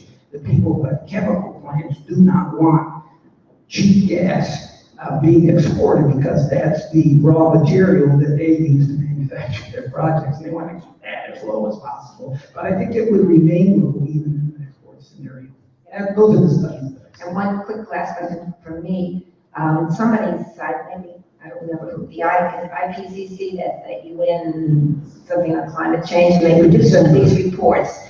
And from what I've read, these reports, every year, the drumbeat grows louder and the predictions grow more extreme. And if one, and correct me if I'm wrong, if one were to look over the last few reports over the past decade or so, whatever they've been doing it, almost all their forecasts are wrong. They all exceed the amount that the sea level supposedly is rising. Is that something in your area that you know about? Well, all I know is what I read, but no, I mean, I think I understand the science. I really think I do because I was in the business, the oil business, for 25 years. And global warming is real. That's not the issue. It is causing it. What's causing it? Well, it's anthropomorphic. There is no question. The science points at CO2, man-made CO2, as accelerating global warming. The globe was warming naturally, has been after the last ice age. That's true, but it has been accelerated by CO2. I don't see any scientific evidence that contradicts this. I haven't seen any. Now, there are plenty of global deniers. And the fact that this is having an impact on climate, again, the science all points to that. Now, you can say, I'm not a believer, it's above my pay grade, but I don't know. If you had physics and chemistry in high school, you ought to be able to understand the reports and the science behind global warming. I totally agree with what Ed's saying, and simply the fact that a guy with 25 years at ExxonMobil is saying this, I'm just, that's not proof in itself, isn't it? but I totally agree with that. Anything. That's why he's now in academia.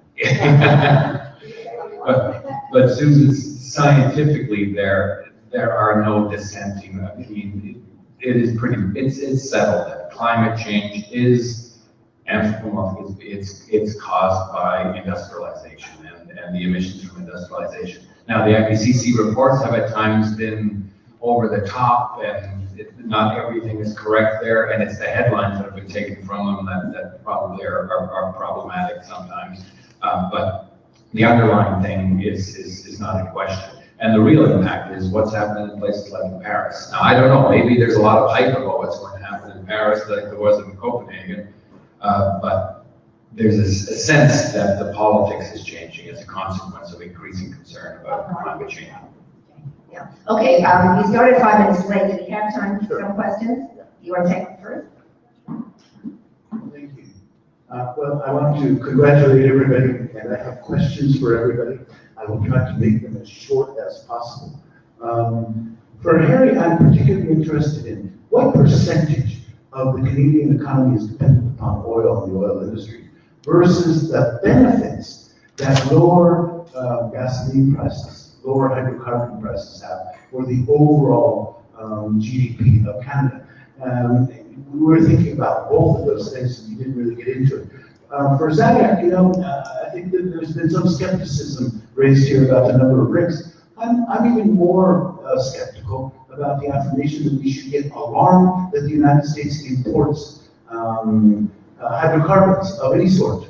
We are one of the largest producers, but even more important, there are the environmental costs on the one hand, and the fact that investment in oil and gas production in the United States perhaps may not be justified in business terms, simply in business terms, given the relatively low production costs in a variety of other countries vis-a-vis those in the United States. And so some of the marginal producers in the United States, as has happened before in Texas and other places, are going to be forced out of business. And we may have to depend more on imports. Why should we worry about that? With regard to the Caribbean, I'm particularly interested, Tony, in the impact that you see on renewables, right? It seems to me that between Petrocaribe and lower prices, whatever impetus behind development of energy independence or self-sufficiency, from solar to wind, right, to others, has sort of drained out of the Caribbean, at least for the time being. And that's a real threat, because if there is a spike in prices in the future, the Caribbean would suffer dramatically once again in terms of crashing its development. And the same kind of questions are for Christian with regard to some of the successes we've seen. Is geothermal ever going to be a real alternative? Is it price competitive? Are any of the renewable projects in Central America actually working vis-a-vis the importation of hydrocarbons, right, at relatively low levels at this point? And are we seeing displacement of renewables? Thanks. Well, if I could start, since I was asked first, I'm not sure what the exact percent is, but it's an ongoing debate and has been an ongoing debate in Canada for 10, 20 years, with the West saying this is huge and important for the country, the East saying but manufacturing support. I'm not sure what it is. With the trickle-down effect, I mean, manufacturing in Ontario and Quebec to reduce things for Alberta oil. Alberta and Calgary are very happy with high prices, right? Yes, The rest exactly. of And not so Canada- much in Eastern Canada, Yeah. which is the essence of Canadian politics, East versus West. But it's not so much the price of gasoline, it's the Canadian petrodollar. When the Canadian petrodollar is worth 10, 20% more than the US dollar, oil industry thinks this is all great. If you're a manufacturer in Ontario or Quebec, you cannot compete on the world market with petrodollars. So that's more the trade-off. And now with the Canadian dollar has plummeted, it's incredibly expensive here as a Canadian. It used to be, come down here, go shopping, but not anymore. That's what we used to say about Canada. Yeah, so that's more the dynamic in place there. So, and so if you're trying to make predictions of the Canadian dollar going out, you're manufacturing in Eastern Canada, makes sense. The new Premier of Alberta has also just last week appointed another new panel on diversification of the Alberta economy. Back to, let's see what we can do with manufacturing. We've been down that road many times before whenever the price goes down. Well, I want to just share with you the data that I presented there. That is an actual data of what we have today. We are not trying to manufacture the data. That's what it was in 2014. We had 1,500 rigs. They're actually today 620. No one has said that.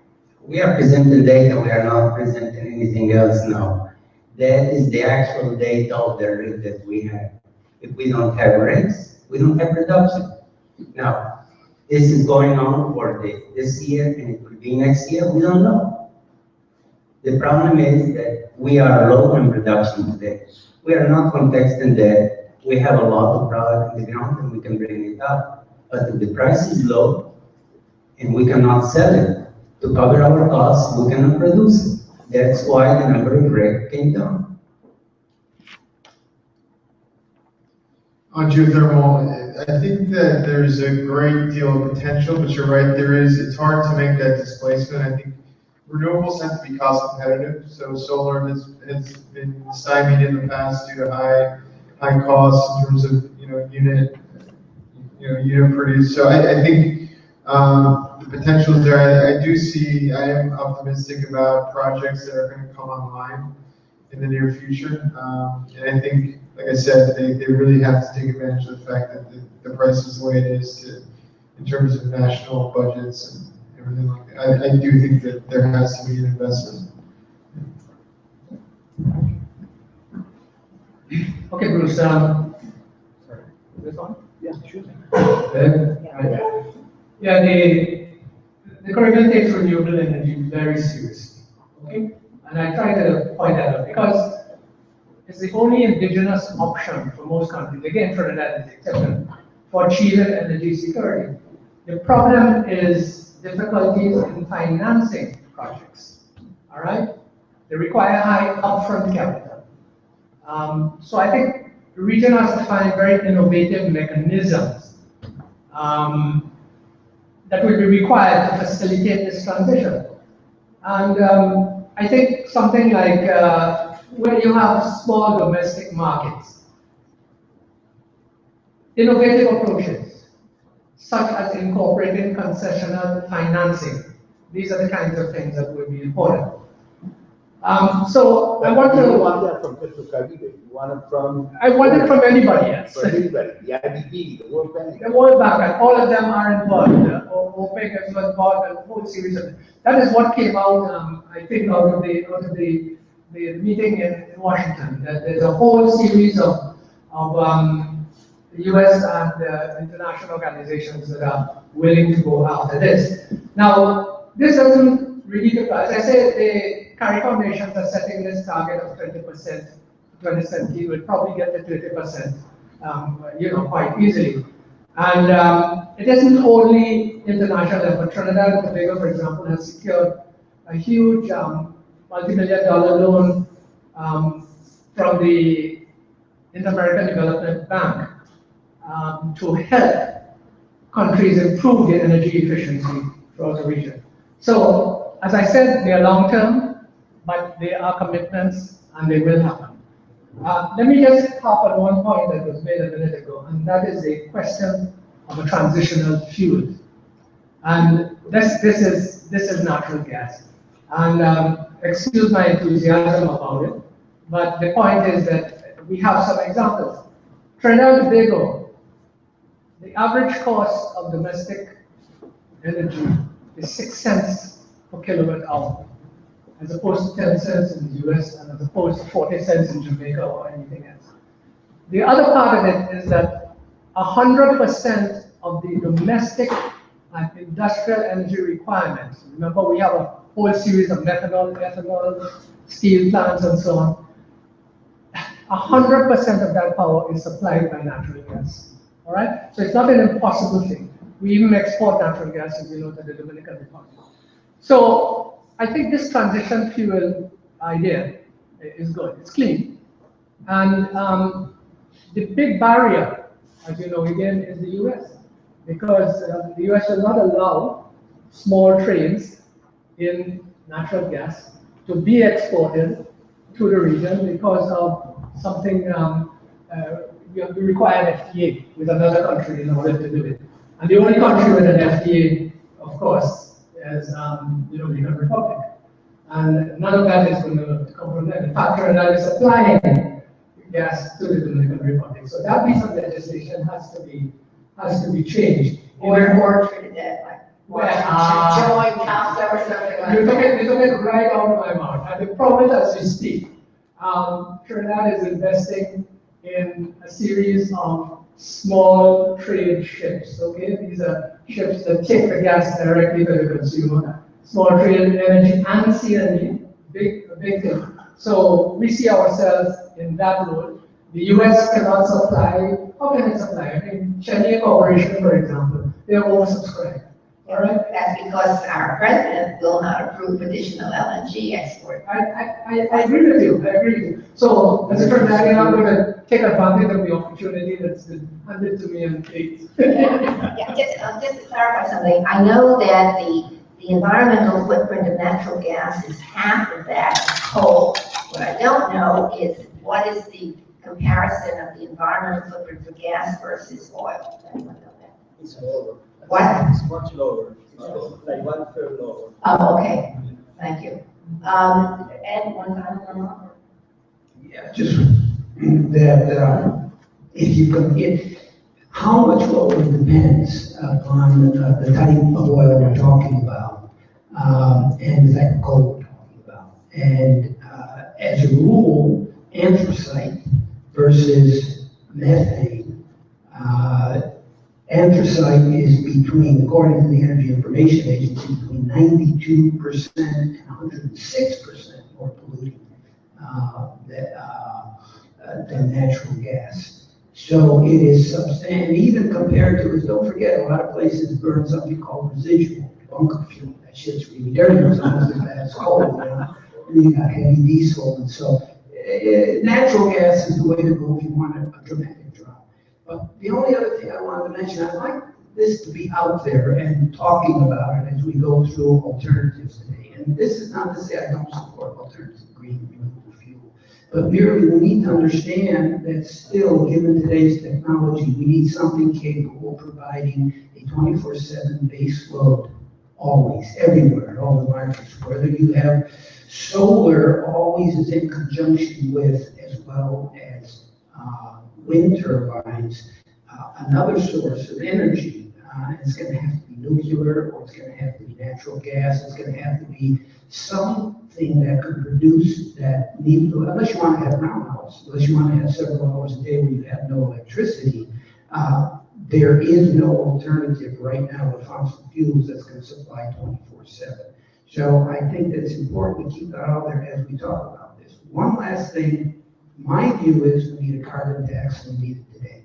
A carbon tax is going to make all these alternative sources much more competitive, and it's going to give us money to help us develop the technologies that we're going to need so we can get away from fossil fuels and to alternative fuels. So I just would like to toss that out there, and hopefully we'll discuss more today. I'm sorry, what? Hi, thank you very much. First of all, a quick comment and then a question for Dr. Brian. On the quick comment, the environmental footprint of natural gas compared to oil is more half rather than 1/3 to the figures that I have. And I just also want to stress on what Eduardo was saying on the. Just speak louder, I'm not sure how. Sorry? Yeah, just speak a little louder. Okay. Closer. Closer, okay. Oh, yeah, much better. So I was saying that the environmental footprint of natural gas is closer to half than 1/3 compared to oil. Still, it's very much more environmentally friendly than oil is. I have also supported Edward Glass comments on the IPCC. I mean, I had contributed to a few of those, and I cannot take the fact that it's not scientifically sound. It is alarmist to some certain extent, just to create some maybe political momentum, but I cannot discard the scientific fact behind this. My question was specifically on the case of French Guiana. I do agree that Shell found some potential oil sources and reservoir in 2011 in the Zeus field. But my understanding was that the next drilling into those fields was actually very much negative in the sense that those reservoirs was almost empty, and that they were about to close those fields. There's the Liza field of British Guiana. But my understanding is that the results in terms of drilling and capacities and production of those areas were quite disappointing. You seem to be showing something different, and I'll be very happy to know more about it. Yeah. All right. Right, just answer this question quickly. I painted a fairly optimistic picture of it, but you're absolutely right about the French Guiana situation. Nothing else has been discovered. But that doesn't mean that it won't be discovered, because we're going on a slightly different scale here, and that is that geological formation between them. And so there must be some idea of excitement with it, because if people are trying to look at the Santos area in Brazil, others like that, obviously that whole region is a gold mine. And the more the TARP finds on Africa, the more it might be reflected in the region. But you're right about the fact that things have been negative. Guyana was not exactly a surprise, but it took a long time to come around. Suriname is yet to be explored. So I'm still optimistic. Laura, go ahead, just stand up. We can hear you.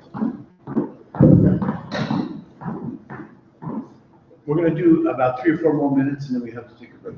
Well, first of all, thank you for very informative presentations. But after this first panel, I'm a little bit confused about our criteria for winners and losers. We have a situation where the low prices is been presented that they can have a very negative impact on the United States in terms of production. In Canada, we have, as usual, as you say, a mixed bag where there's problems in terms of the high-cost producers, possible benefits for low-cost producers and for clean energy. And then in the rest, and we have very clear case where small importing companies, logically, are reaping benefits from the price drop. And in the rest, most of the explanations have to do with the possibilities for renewables. But this possibility for renewables then is going against one of the hypotheses that was presented to us in terms of the price drop being a disincentive, basically because there's less money in port and because the people that live in producing countries will go all out to compensate for reduced prices by increasing the volume of fossil fuel production. So like in the Central American case, and then the others, it's unclear to me the relationship between the price drop and what is being presented as a winning situation in terms of the developing of renewables. And there again, I think one of the biggest questions there is, and as I have not heard a presentation regarding the impact of the international price drops on financing situations, which is the key, of course, to renewable development. Eric, please. Just quickly, and again, from a Canadian perspective here, is that the perspective I see with the new government in Alberta, as an example, the thinking is very much that the oil resource is an export commodity.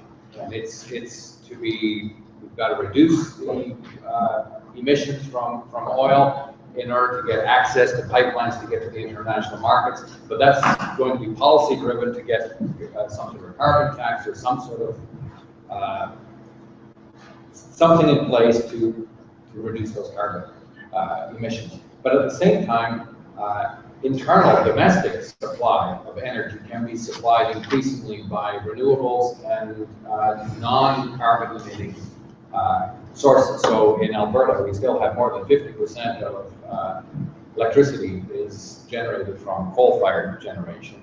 And that is likely, and I may be speaking out of turn if the reports haven't come in yet, but the sense I get is we don't need that. We can shut that down and still have export markets for oil, which is really a driver of the Canadian economy. But our domestic needs can be supplied by renewables. And renewables, in terms of the economics, the cost now of producing power from solar is very competitive. In Nevada, for example, they've just put in a major thing and lots of sunshine. There's lots of sunshine in lots of places. In Alberta, even though it's far north, there's lots of sunshine. So solar is very competitive, but it still needs that policy push to make it happen. And without that policy push, whether it's in Canada or in the Caribbean, I've done a lot of work in the Caribbean, where you think when the price of oil was $138 a barrel and Barbados was paying something like 60 cents per kilowatt hour, why don't they have renewable? You can produce renewable power for 16 cents a kilowatt hour. Policy and getting those policy pieces in place just weren't there. Yeah, if I might. Very quickly. Yeah, other than that, you're absolutely correct. And it is a policy, it is a commitment. It is putting the institutions in shape.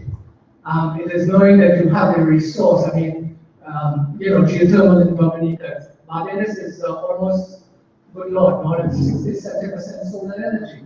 So there have been commitments. And I think there is no alternative. unless you get LNG as a transition gas or something like that.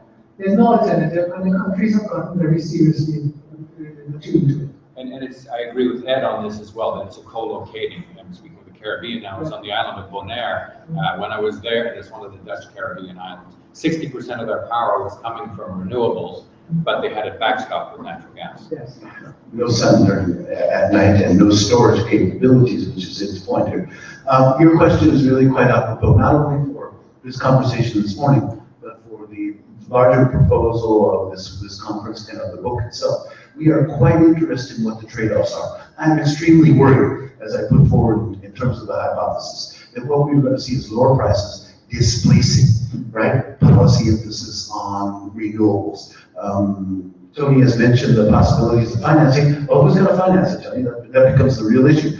The United States said it would provide some financing for the Caribbean, but all of this remains very much up in the air. And I think, Susan is one of our real, Barbados pragmatists here.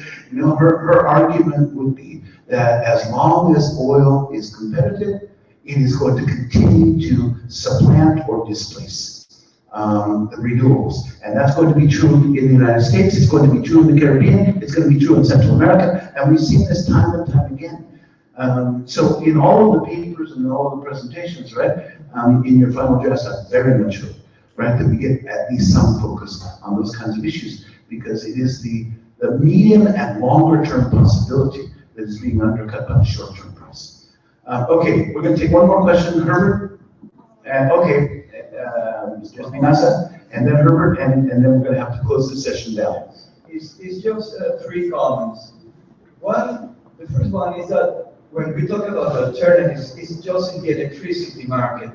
And oil is not competing there, but for Central America, Caribbean, and Mexico. But worldwide, oil goes into the transportation market, and don't forget about that. Then what is competing with alternative sources is gas. And gas is very cheap, and I would favor a gas solution in Central America and the Caribbean. It is not just that the medium BTU is now below $50, but the logistics of transportation and generation have changed dramatically. That you can have gas at a small scale, which was not the case 10 years ago. You can have transportation of compressed natural gas at a small scale and small generation plants for small islands. And that's the reason why this is taking off. AES is very active in the Dominican Republic. They have a plan, they're expanding their facilities there, and AES just won this big competition in Panama to supply 300 megawatt of power. Then I would favor a solution, but in that regard you have to solve your institutional issues. And tariffs are, in Jamaica, tariffs are very low. Tariffs have for everything because they are subsidized. Then solving the tariff problem for electricity will be a big step forward for any solution you may have in the future. Raising the price of electricity. Yes, you have to raise the price of electricity because it is being subsidized. Yes. And that affects any source of generation. Then you don't have clear price signals, and institutions are very weak. Then you have to address that issue. And you have, you just mentioned that, you have for the Eastern Caribbean countries a sustainable base load, which is geothermal. And the IDB is just approving, and it will be signed here the day after tomorrow in Miami, a big project for Grenada and St. Kitts and Nevis. That's the first comment. The second comment has to do with the drilling rigs. When you have technological development, and the time it takes to drill a well comes down, and has come down by order of 75%, you need less number of rigs to drill the same amount of wells. That's number one answer. Yes, it has been coming down production in the US, but it's not from shale, it's from the stripper wells and the more expensive production. And then don't forget about technology. Technology is of paramount. First, go to the right, the peak of crude oil, because Hub didn't have technology in his model somehow. He was very static in his understanding of technology.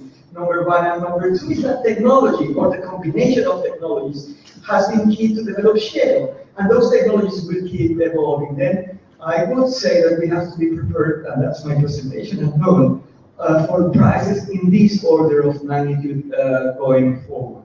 Those were my 2 or 3 comments. Last word from Herbert. Thank you. Pricing in the United States is different than pricing outside the United States. That it's not indexed to oil, but it's competitive on a commodity market. So my question is, what is the impact of that in the competitiveness of prices? 2, we have an LNG export going out for the first time today, this year.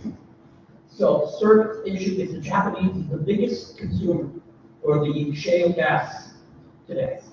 And so these questions is what I'd like to present to the presenter. They have an answer. Anybody want to field that one? Or either? Why don't you ask them? Yeah, I didn't understand the question. I'm sorry. First, the pricing of gas in the United States, pricing of gas in the United States is completely different than outside the United States, as it is indexed to oil. And in the United States, gas is a commodity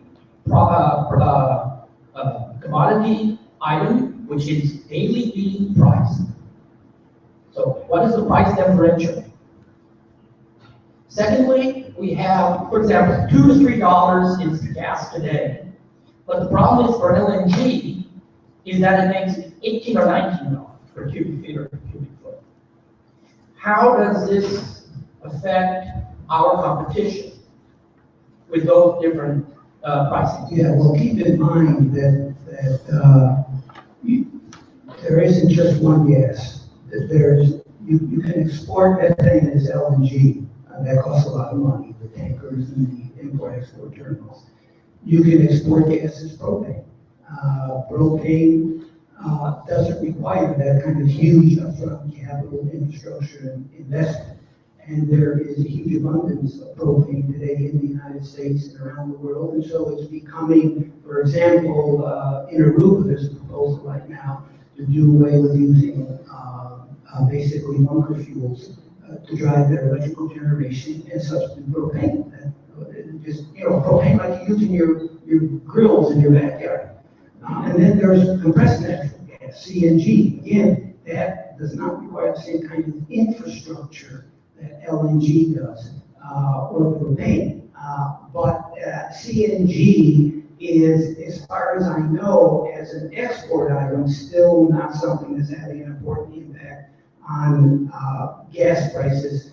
As a matter of fact, I don't even know of any CNG vessels currently in the Western Hemisphere that's moving it around, although that could happen with the right markets.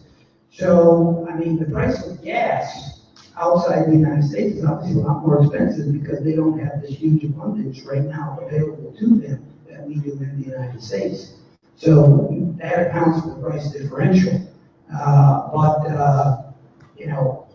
Beyond that, I don't frankly study the economics of these different types of gas in market and what's really affecting the prices on a day-to-day basis. I don't follow the commodity markets, if you will, so I can't really comment on that beyond that. There is something that I think should get your attention. I think there might be an increasing synergy between Western Hemisphere gas prices and those in Asia. All right, they're getting closer. They're not as varied or distinct as they were before. As it becomes more of a global market, that's the point. All right. Unfortunately, there are a lot of questions that we have not been able to address. We will continue on in about 5 minutes because we are running behind. So please, take a short walk. And I would like to invite Frank Mora and the other panelists to come on up, as well as Dr. Bill Smith, who is going to be our Preparation for the next panel. Can Javier Corrales Can have Melina and Andres Cara please come up here?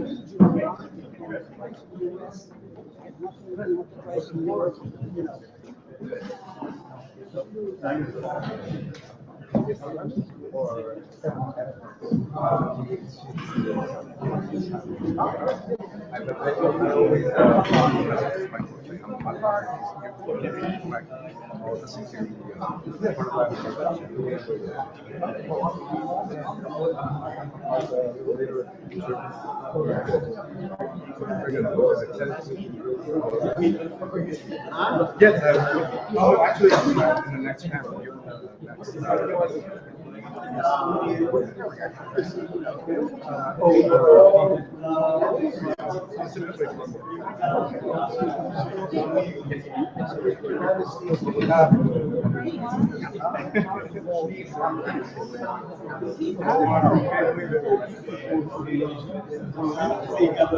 Javier Corrales.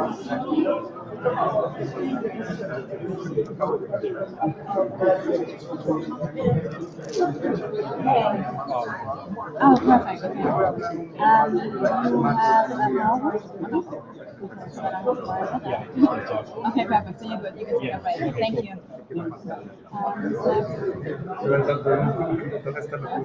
Andres Cara. Do you have a PowerPoint? What's that? You're presenting, right? Yes, I am. Are you Dina? Are you Dina? I'm Melanie. You're Melanie, okay. Dina is over there. And Javier Corrales. Hi. That's you. Thank you so much. Yeah, because I have to find it. Where does it go?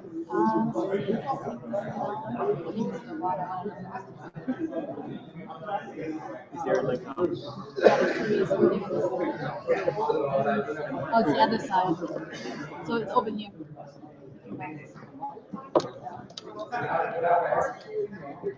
Where's that? In Mexico? Melanie,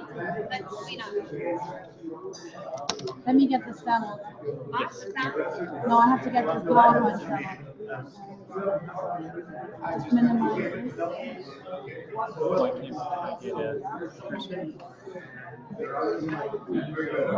My computer does that sometimes. The cursor kind of goes between. They're way too. Oh my god. I need the cursor. Let me get this out and see where that comes back. Nothing. Sometimes that happens, and I think one way to solve it is Control. You just try to minimize.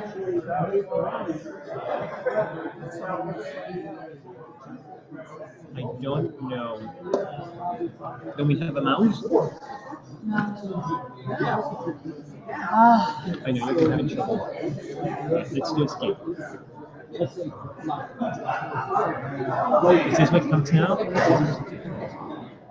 No, that's why I wanted to minimize this first before I put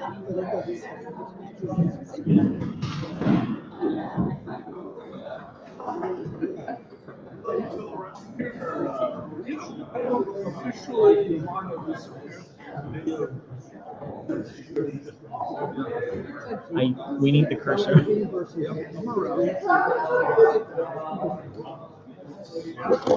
Tina. Or Hannah.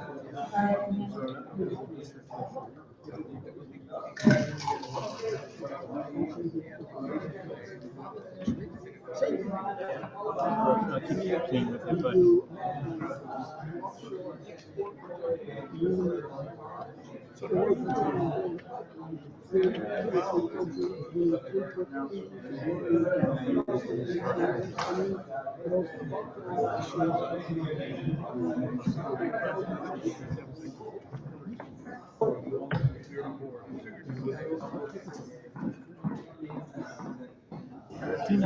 I guess.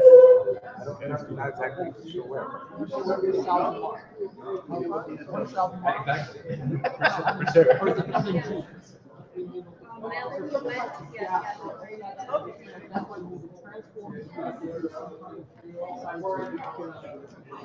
I think LNG can be exported anywhere.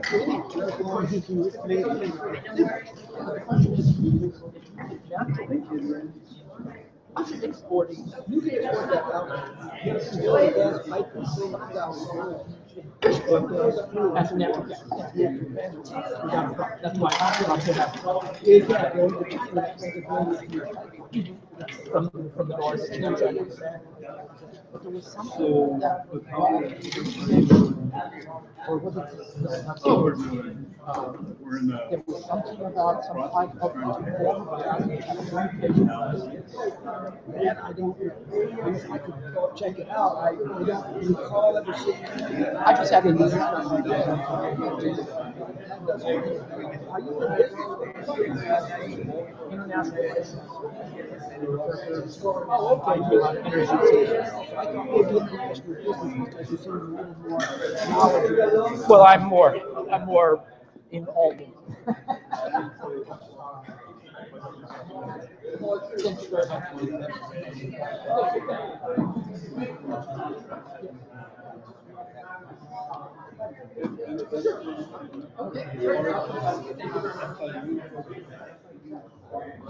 Are you in PIT? Yeah, I'm Amanda. We can't get the cursor to show up. It's not that. The cursor? Yeah, you're gonna have to wait. It's sometimes the mouse disappears. I don't know why that happens. It's on that. Yeah, but here it's sometimes you have to wait a little bit. Yeah. You have to wait. We waited a while. Is the live stream up? Is the live stream okay? I don't know. We have to get these PowerPoints up. That's all I'm worried. Okay. So, oops. All right, great. We're set up. We're fine. I know, but that was a scare. Yeah. So I'm just gonna move it to the whole morning was a scare. Well, just open yours up right now because you're going to be the first one. And if we're live, they're hearing all of this. And then I need to put this one too. So I probably need to. Yeah, go. And So this is then the second one. This is the second one.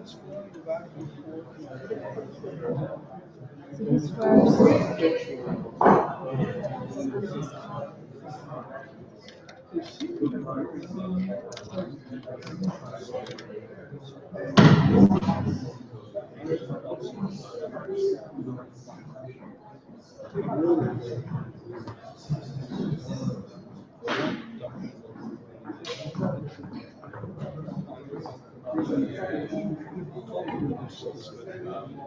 Do I need to save it or can I leave it there and just upload it?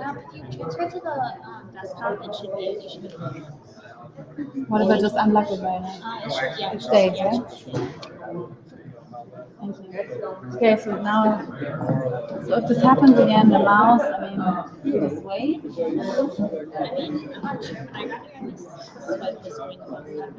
So I'm not entirely sure what the issue was. Alright, Like when I go back. okay. This is now. There's something on the screen that's not here. Do you have this? Have you had another presentation up so far? Yeah. We've had presentations all morning, different ones.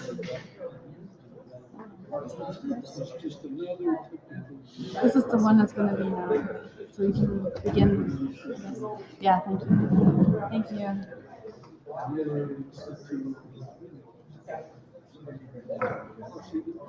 Is there anything else? No, that should be it. Thank you so much. Okay.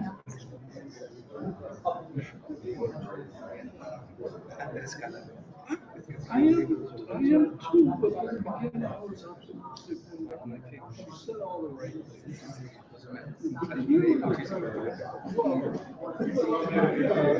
Clearly, her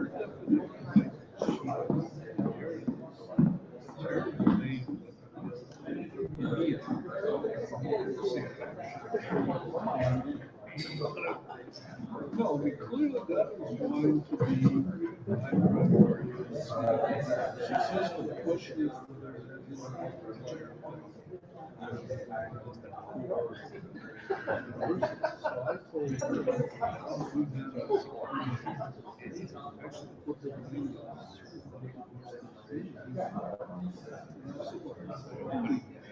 whether any mistake, I might have to ask you, I cared about this 30 years.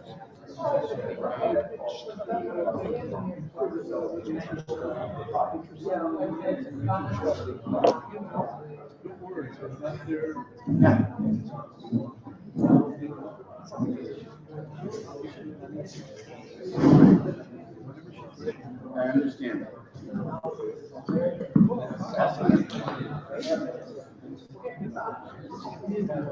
I know you will at some point. I'll sit on the floor. I see it.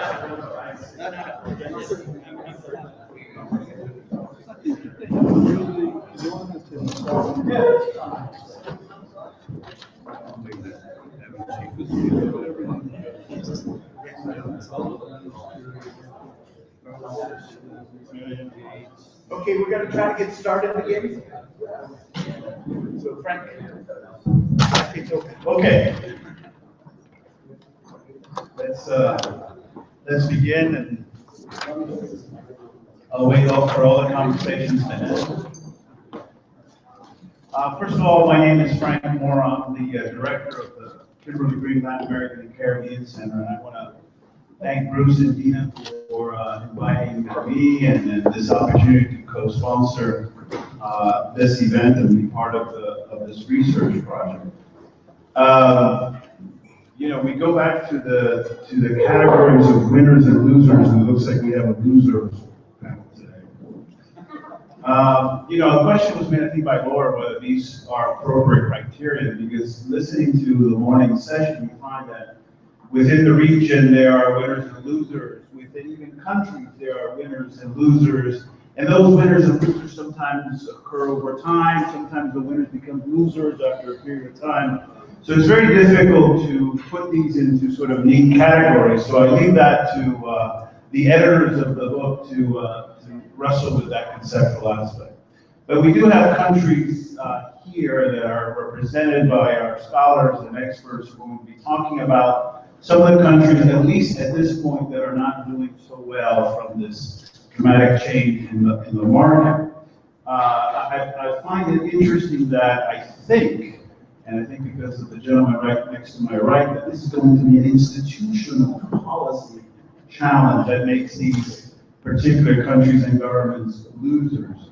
And we do have really a great group of people who can talk not only about the market issues, but really the institutional policy government issues that I think are at the root of what perhaps makes these countries losers at the moment.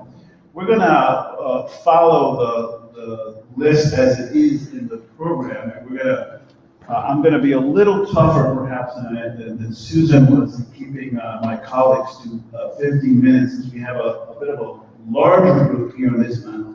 And I found the discussion after very, very useful. So we will do our best to keep to 15 minutes. So with that, Javier Corral, you have the floor. Thank you very much. So let me see what time is this microphone is my microphone. No, it doesn't work. It doesn't work. Okay. Yeah, use that one, and then you can use it. Thank you so much. Hello, everyone. Good voice. You can hear me. Great. So thank you for the invitation. Bruce, this is great. Let me begin by saying that I am not an oil person, but I'm going to talk a little bit about oil in the region. And what I want to discuss is, I was asked to write about Venezuela, and I did a little bit of that, but I want to talk a little bit about Venezuela from a comparative perspective. What I want to discuss is, well, how could we explain the difference performance of national oil companies in Latin America? I'm a political scientist, and as a political scientist, this is an important question because, as Frank was saying, we tend to think that institutions matter, sometimes perhaps more than resources. And so the idea is to compare countries that are blessed by resources and see that they have managed those resources differently. And my argument is that perhaps we can explain those differences through institutions. Now, about being in the losers panel, The nice thing about having Venezuela is that in good times and bad times, the country has been the losing country. It doesn't do well at any point, and we're going to see some data about it. All right, so you know, this is a project on, in many ways, varieties of statism. We know that throughout the world, and certainly so in South America, the oil sector is a heavy state-dominated sector. And so there is evidence that some of these state sectors are performing better than others. And that's what I want to discuss. I have some slides to show you, but essentially I wanted to say a little bit very quickly about how political scientists think about oil and politics. And then I want to make my argument, which is to say that institutions, and especially regime type, might have something to do with how well or poorly you manage your oil. My argument is going to be that those countries that have more checks and balances across the regime and within their energy sector are likely to produce what I would consider a better outcome in performance.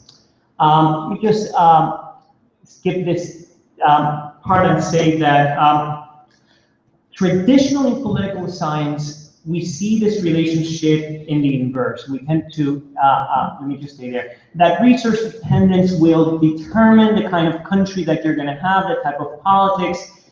And there's a lot of literature on this, a lot of evidence. But what I'm going to do is reverse the causal arrow. Rather than having the arrow go from resource dependence to regime type, I want to explore the reverse direction, that regime type gives you resource dependence. I'm not the first one to do this. There are folks who have done it, and here's some preliminary literature. But it's not necessarily a frequently made argument. So again, what I now want to say is that notions of liberal democracy, notions of systems where government and citizens believe that it is a good idea to have checks and balances on the executive branch and throughout the rest of the economy can be profitable, can help you in managing your oil sector. And we can see variations in the region of checks and balance both across the regime and within NOCs. And this paper tries to map out those differences. Take a look at, to make my point clear, how could one study national oil companies? This is your typical production possibility frontier curve, and it's a diagram that's often used by economists to discuss the trade-offs between two rivalrous items. So assume that you are the government of a country and you need to make decisions as to where to invest. And so here, let's study the relationship between investing in the sector, building platforms, rigs, putting money in, or if you're a private company, taking some private gains from it, versus social spending, which is what many populist governments and not populist governments would like to be able to do. Clearly, you cannot have both. And this nice curve tells you that you may need to decide where you're going to stand. And my sense is that from a good, sustainable political equilibrium, you may want to be between A and B. You may want to have this balance. If you're too close to the vertical axis, you're probably going to disregard your social side. And if you are too close, if you're below B, then you might have a lot of social spending, but bring your national oil company and energy sector to the ground. And so we want to find countries that lie somewhere between A and B. And let's take a look at some of the, let me see, skip quickly. Yes, here is where I wanted to go. All right, so here is one way to get to this question. Here is PDVSA's performance. The blue bars represent the expansion in oil reserves, proven reserves. This is how nature has been a blessing for Venezuela, covering the 1980s, 90s, and the 2000s. And then the red line is human-made results, production.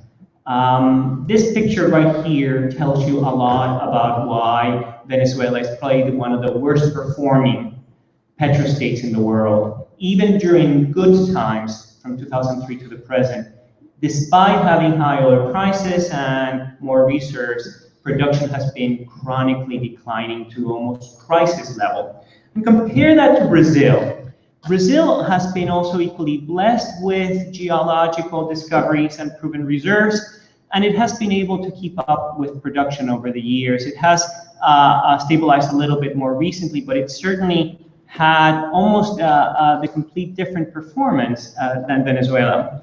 And now, definitely different sizes. Venezuela is the mega producer and Brazil is not. But nevertheless, it shows that you don't need to run your oil sector the way that Venezuela run its oil sector. I would have loved to see Professor Bryant's argument about how Trinidad and Tobago probably is a good example of a well-run economy, but here you have it, Venezuela and Brazil. Let's take a look at two other cases from South America, Ecuador and Colombia. Ecuador had a pretty good expansion of production in the 90s and into the mid-2000s, and since then it has kind of struggled.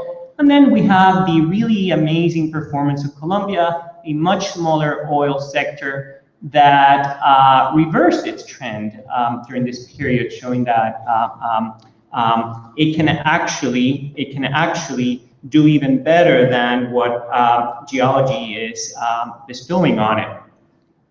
So what I want to do is try to explain this, and my paper is very preliminary. These are some early ideas, and I'm here to get your reactions from it. So what? Here's take a look at this one. This is Venezuela and Colombia.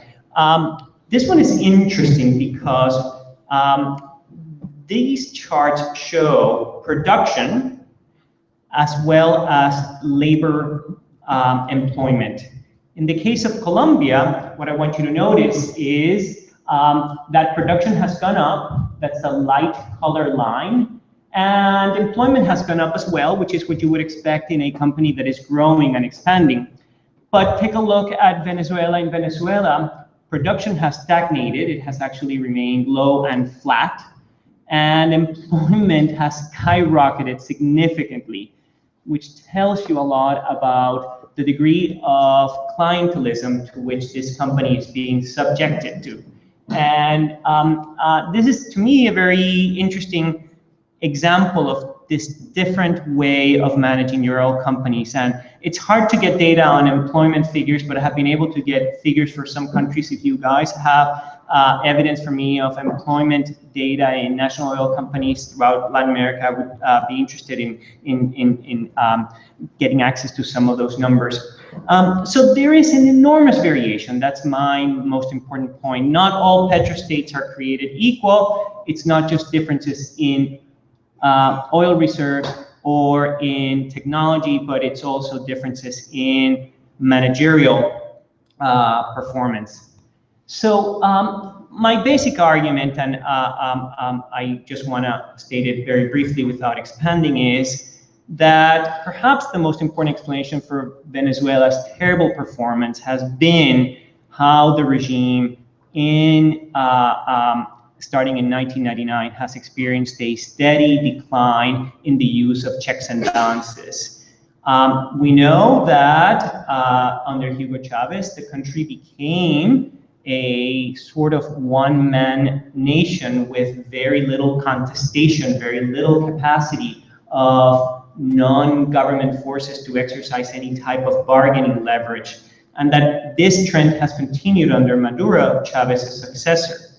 And what is interesting is that just the oil company in Venezuela has been run exactly the same way that the country has been run.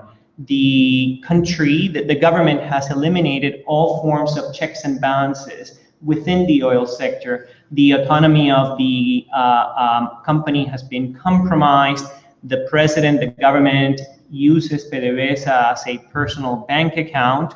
It has been involved in all kinds of non-oil projects, and the figures are completely non-transparent. suggesting that they are not revealing much information to the public.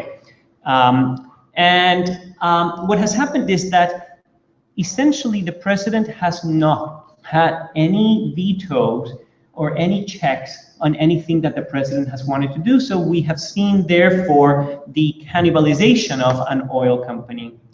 If you contrast that with Colombia, what we see in Colombia is that even though Colombia continues to be a very a country with enormous governance issues, by most accounts having to do with checks and balances, both across the regime and in handling the oil sector, we have seen more checks on the power of the executive branch to make unilateral decisions about politics in general, but especially about the oil.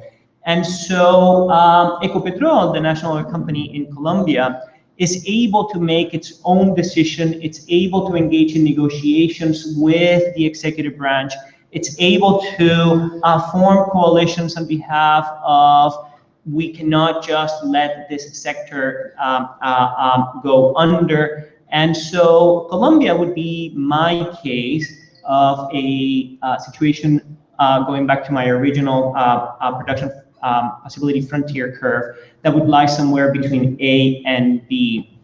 And here is an interesting index. There are many indices, but this is one that is starting out in political science. For those of you who are not political scientists are developing a great number of ways to measure the degrees of democratic life in countries. This one in particular is brand new. It's a big project being done in collaboration with the University of Gothenburg in Sweden and the University of Notre Dame. It's called VDEM, Varieties of Democracy.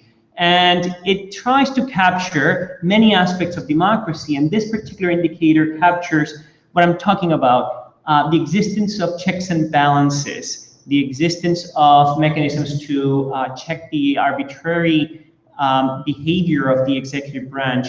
And so we see the Venezuela trend, by the way, I think it's the red line, I'm colorblind, so I think it's the red line, is Venezuela under Hugo Chavez. That big drop is what has happened to Venezuela since 1999. And you can compare that to Colombia, and especially under Santos, according to this indicator, which is a combination of, it looks at real data as well as opinion of experts, say that there has been a major turnaround. And my essential point is that it is not coincidental that the performance of oil companies in Colombia and in Venezuela essentially follow this same line. I'm arguing that there is a causal link here.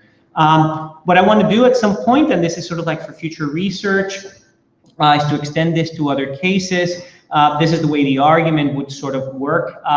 We have a spectrum of performance ranging from the crisis cases, Venezuela, and the non-crisis cases, and that is Colombia. Those are my two sort of like ideal cases, representatives of two dichotomous outcomes, and that perhaps Mexico and Brazil are somewhere in the middle.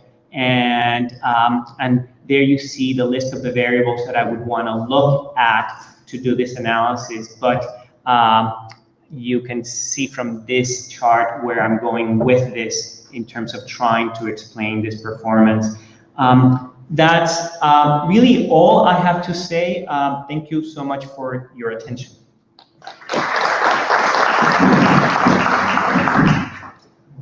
1 minute to spare. Okay. Gonzalo Molina.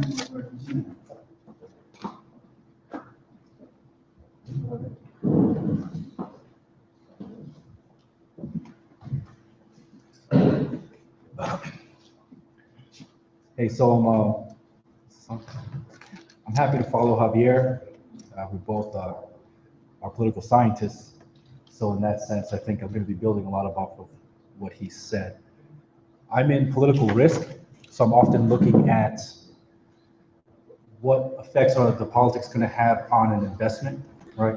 So we're looking at the ways that a regime type can affect, in this instance, oil production. And I have to take a little bit of issue with Argentina being in the losers column, It's not only because I'm half Argentine, I'm also half Cuban. I don't want to be a double loser, okay? But maybe we can create like a pending column or a perpetual underachiever column.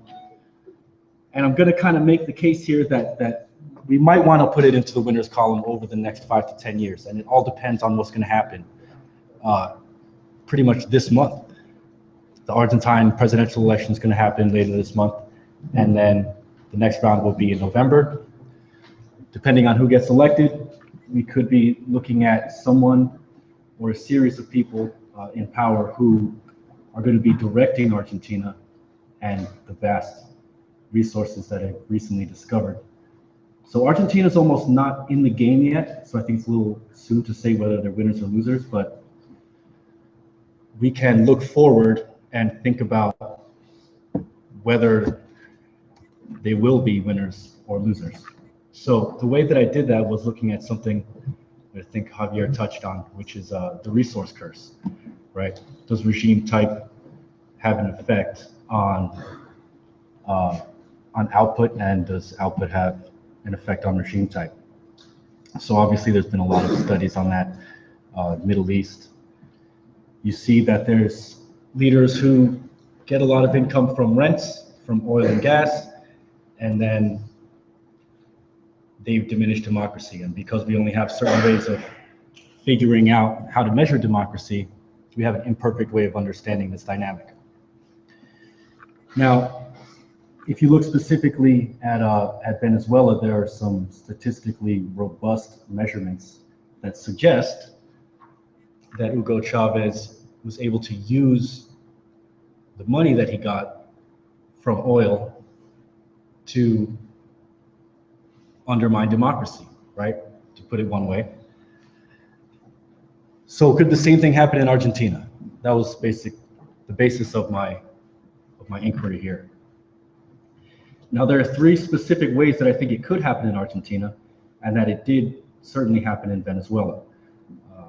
At the end of the day, the correlation between your income and whether or not you undermine democracy is going to come as a consequence of policy, right? It's not just strictly economic, and it certainly doesn't occur in a vacuum. So you've got to look at the leaders. You've got to say, what does this person want to do, right? And I think by looking at the literature and thinking about it, doing some research, I was able to hone in on 3 specific dynamics that I think played a crucial role in Venezuela, and that could also play a crucial role in Argentina, whether Argentina becomes a winner or a loser. So the first is taxes, right? If you're getting all your money from oil rents that you're selling outside your country, you're not relying on your people for income. You're able to, in that sense, ignore certain elements of society, right? You don't have to adhere to the checks and balances that Javier pointed out, because you're not relying on your own population. The reverse is true with spending. If you can favor a certain class, as Hugo Chavez did, then you really are going to have their support. Even if you're doing things that are against their long-term interest, you're appealing to the short-term interest.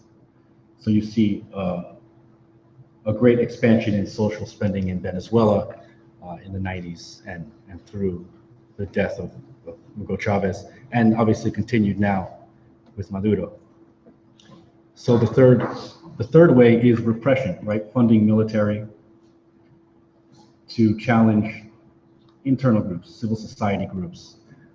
And Venezuela at the time was relatively undeveloped in that sense. You're looking at several political dissidents and opponents who are still in prison right now, who had defied Chavez, and so those checks and balances are gone. He acted against the Supreme Court. So it's clear to see how he used the rents to undermine democracy, right? Now, can the same thing happen in Argentina? And that's almost a question that we can't answer today, right? But we can certainly draw it out, look at the dynamics as we presume they will occur at the end of this election. And I'll go into the election a little bit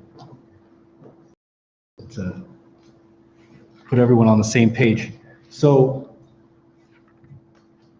Scioli is the main candidate. He's the front runner. He looks like he's going to win. He's Kirchner's, the current president's successor, and sort of pandering like he's going to be more open economically. He's going to put access to foreign capital markets at the top of his agenda, which obviously the West and Europe would like to see. But I think that's more to get votes from disaffected parties in the rest of Argentina that would vote for his opponents, right? So if we're looking 5 or 10 years ahead, and typically what happens is you have to look that far ahead to see the political results. So often when you have the charts showing the regression, they're lagged by 5 years because that's how long it takes for the effects to come through. So Argentina still has a few years left to attract the investment that it needs to access and produce the resources in the Vaca Muerta shale reserves. And the next president, I think in the next term, will not necessarily be the one to undermine democracy, because it won't be in a position to do so because that income will not be substantial enough in the next 3 to 5 years. But Scioli could run for a second term, or we could have someone else who comes in to power after him, right? So whoever that person is, it's extremely important to understand what they want to do.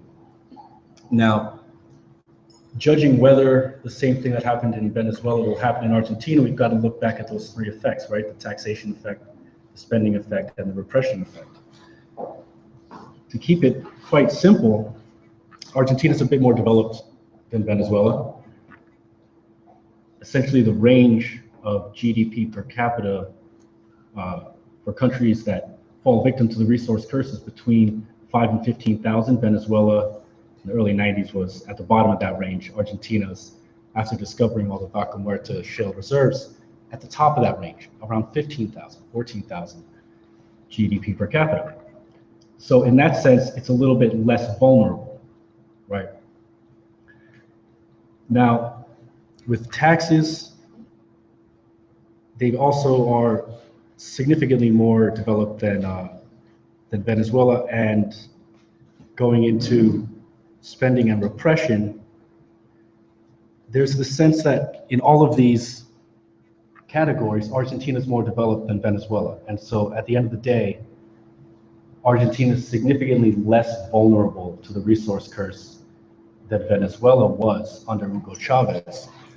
But it's almost sort of a hanging question, again, because we're going to see who wins in this next election.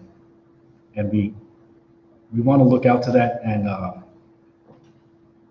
and hopefully by the time that the paper is published next year, we'll have more clear answers.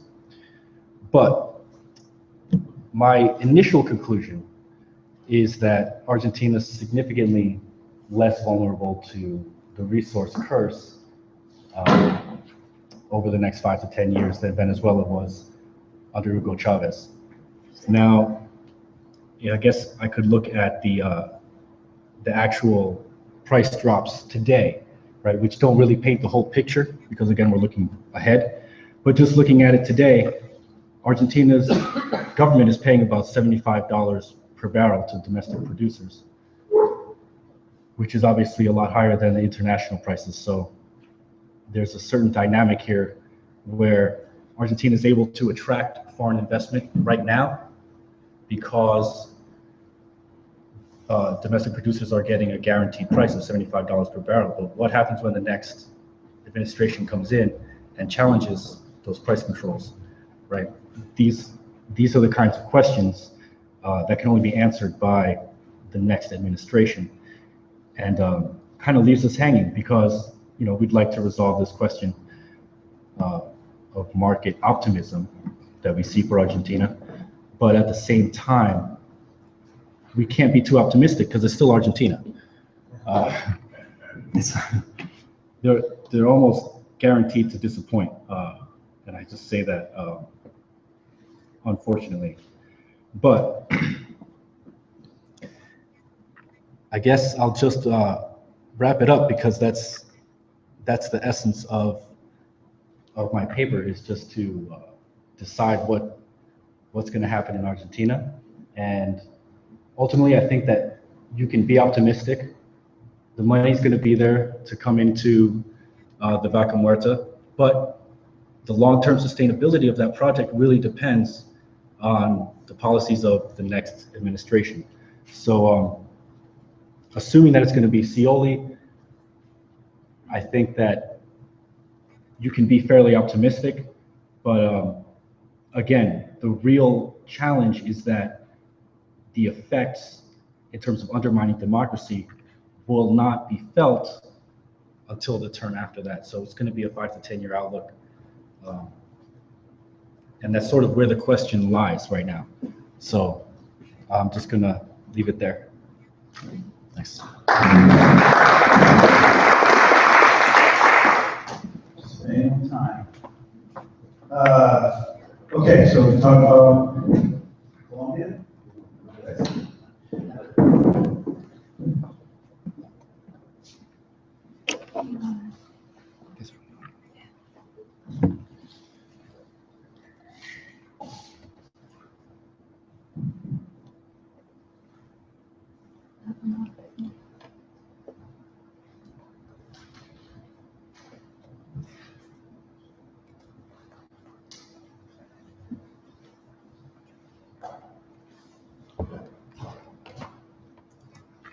There you go.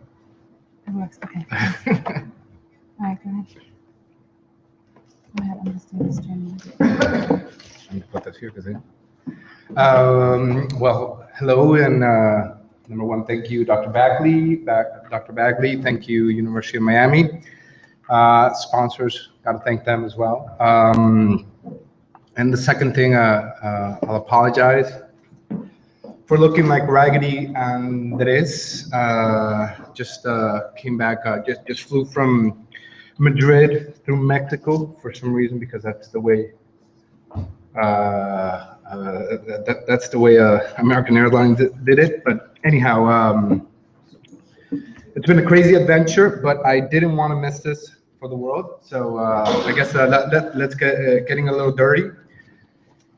If you remember Colombia, yeah, okay. No. Oh, because it's turned around somehow. Technical difficulties. Hannah, can you come on? This doesn't count to my 15 minutes, does it? I'm afraid so. Okay. It's acting up again, but it's turned around and now we can't move the slides.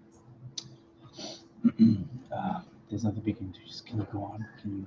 Without the slides? Can you power through it? Because this is not a very good scene right now. Well, the cursor shows up there. Yeah. If you can see it, maybe. Can it function? Can you change the side? See what happens? I'm trying. Yeah. All right. All right. Somehow it worked. Microphone on still? Okay. Let me just put this here. Good. Anyway, so does if anybody remembers Colombia 15 years ago, we're talking about the time where if anybody referred to Colombia, it was Pablo Escobar, Juan Valdez. If we were lucky, it was Higuita or Piva Valderrama. But at that point, it was a bad time for Colombia. We were encircled by the FARC, or Bogota was encircled by the FARC. Peace talks had just failed. There was rumors of a coup. Violence was rampant. The economy in 1999 had sank 4%, which is more than anybody could remember. And we had millions of Colombians fleeing at that point. But nowadays, things have changed a lot. I mean, the tourism campaign right now is, the danger is, or the biggest risk is in Colombia right now is that you will stay there. And it's kind of true. If anybody's been to Colombia recently, you see a big change. I mean, Colombia is really the Cinderella case of Latin America. In the last 15 years, it's just been an amazing difference. What propelled that was pretty much macroeconomics discipline, which is a tradition in Colombia, despite the problems. Improved security, no doubt, and but above all, and certainly I'll make the case that it was commodities. They all played their part. Colombia is rich in raw materials, rich enough, not compared to Venezuela or Mexico or Brazil, not even Argentina or Ecuador, but it's rich enough. And the first thing they did in 2003 was revamp regulations. And what that did, regulations to attract investment. It pretty much, as Javier was saying, what that did was just it made it they started offering some of the best deals at that point, and they needed to do that because otherwise they couldn't compete with countries like Venezuela, Brazil, and other countries in the region. While some countries were nationalizing, Colombia was offering all these sweet deals, and between 2004 and 2011 and 14, I'm sorry, FDI averaged 10 billion a year, and that's compared to 2 billion before the 2003 regulatory changes. Oil production doubled in, say, that decade, 2004 to 14. Coal production increased 65%. And as I said in the slide, annual growth increased average around 5% per year. Dollars flowed, was great for every sector. Public investment soared, social development improved. There was a lot of investment coming from the government, from private industry as well. And then, of course, we at the middle of last year, about a year ago, we know what happened. When commodities fell, it was just there we go. When commodities fell, everything just came down the ground. Investment dried up. The first slap was investment dried up. The second one was exploration. Exploration in a lot of commodities just practically disappeared. Now the third slap, what I call the third slap, is what I think is ongoing right now, and we're talking about the Dutch. In Colombia right now, it's called the Dutch cold. It comes from Dutch disease. A lot of people will be familiar, but pretty much it refers to what happened a few decades ago in Holland. You have an inflow of dollars coming into a country, skewing the economy, and this has certainly happened in Colombia. It happens for several reasons. The currency goes a little wild, but anyhow. Unlike other countries, Colombia doesn't have a lot of oil. It has 2.3 billion barrels. Most of it is in depleting wells. It's very expensive to produce. There will be no big bonanzas. And in fact, if anything, the government is promoting unconventional exploration at this point, which is even less likely. And without the money flowing in, what's going to happen in Colombia, and it's certainly worrying, is that our production is going to go down. It's going to go down by around 15%. Right now, as Javier said, it's about 1 million barrels per day. It will go down to 840,000 barrels per day.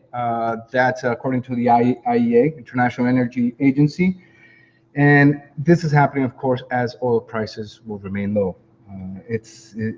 And the previous projection, the previous IEA projection, was that Colombia's production was actually going to grow to 1.1 million barrels per day. This is all this based on 2020. If we analyze Colombia and talking about the Dutch code, a lot of what Colombia did over the last 15 years was cosmetic. It was pretty much nip-tucking. It did not do a lot of getting fit. The economy, even before it, all the resource boom, it was uncompetitive, and there's many reasons for that. I'll get slightly into it, but at this point, what happens with the current crisis that with oil prices and the slump in production is that we're going to pretty much have to go to boot camp. Colombia's going to have to go to boot camp.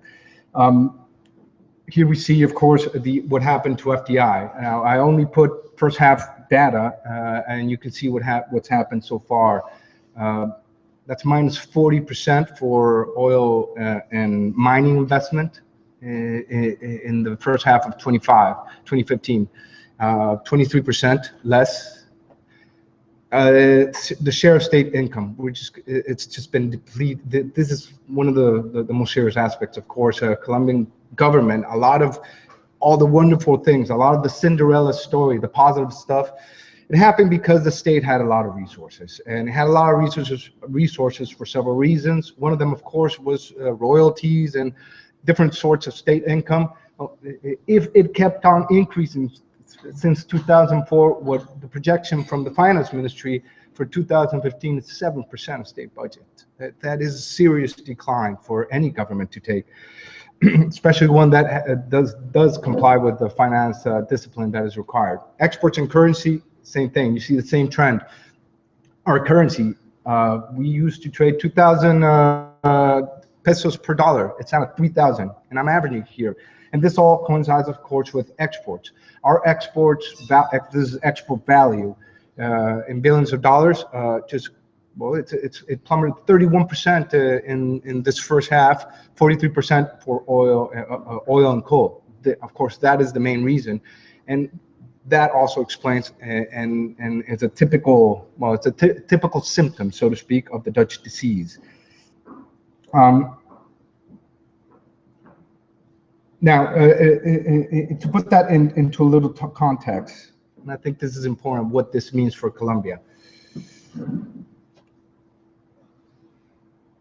Colombia needs 4% GDP growth to sustain its economic development. It's a small, well, it's a medium-sized economy.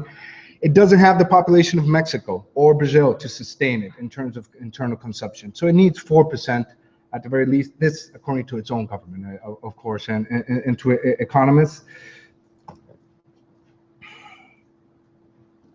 To put that even further into context, without the 4% growth, what's going to happen is unemployment is going to increase from 9% or less than 9% that it is at the current level. It's going to increase to around 11%. And what the PND refers to the National Development Plan.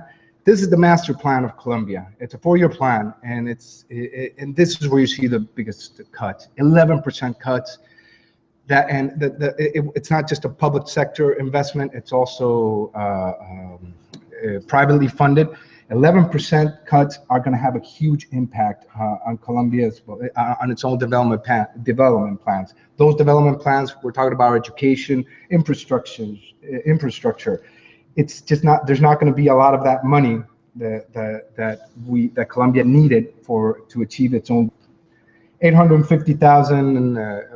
In terms of oil production, Colombia is going to be producing about 800, as the IEA says, 850,000.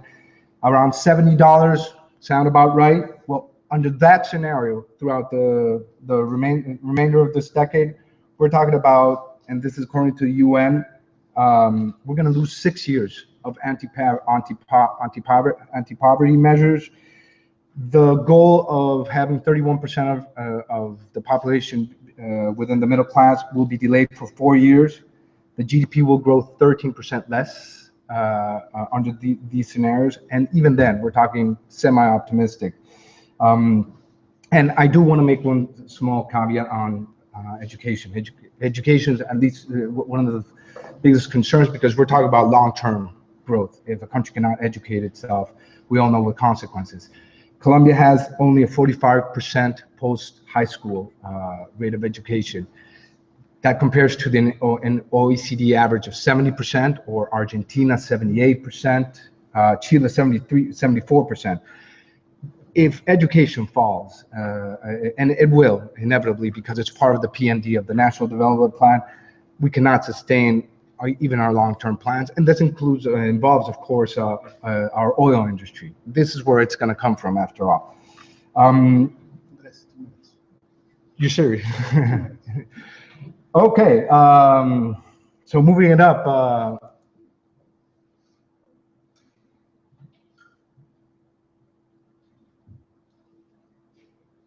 we have the peace talks. You're probably familiar with them, with the FARC, and the big problem right now is that the government cannot really negotiate, cannot really practice or implement a lot of the corrective measures that are necessary, simply because you're in the middle of negotiations. You cannot tell the population you're in the middle of a crisis when all of this is going on. What does that mean? The cost versus return, first of all, it's a mystery because the peace process hasn't finished. But we know that the upfront costs are going to be in the tens of billions. We're talking about between 1.5% or 2% of the GDP per year going into the peace process. The measures need to be implemented as soon as possible. If not, the pain is just going to get greater. And what does that all mean? Those measures. Number one, there's going to be privatizations. There's Isagen, that's one of the big companies that's going to be privatized. The other one is, of course, Ecopetrol. There's probably going to be a 10% spin-off of Ecopetrol. There's going to be more debt. That's already happening, but that will not be anywhere close to what we need. There's going to be a huge tax reform. There needs to be a huge tax reform. There needs to be a huge labor reform. Colombia is a country where landowners are undertaxed, companies are overtaxed. Formal employment is very expensive in Colombia, and what you have is formal employment in Colombia is only 30%. Only 30% of people in Colombia actually pay an income tax. This skews the entire economy, and it has to happen at the same time, both the employment and the fiscal reforms. This is the outlook that the government put out. This just happened less than a month ago. They haven't given any details, but this is what we're looking at in terms of oil production in Colombia. 2015, it's about, and this is in barrels of oil equivalent, which means it includes oil and gas. So we're looking at around 1,200 right now. It's going to go down to 1,000, and we're only going to be close to the 1,200 mark again in around 2025, 2030. And without even getting into prices, I think that makes it very clear what Colombia can expect for its economy. And just in a 1 minute rush, 1 minute. This is actually despite all the gloomy, some of the pessimism over here. This is a wonderful chance for Colombia, as it turns out. What we need is a new paradigm. Colombia needs a new paradigm. It's in the process. I believe a lot of this comes after over a dozen interviews with executives in Colombia and policy makers. This is in the process. I think it will happen in the next year or so.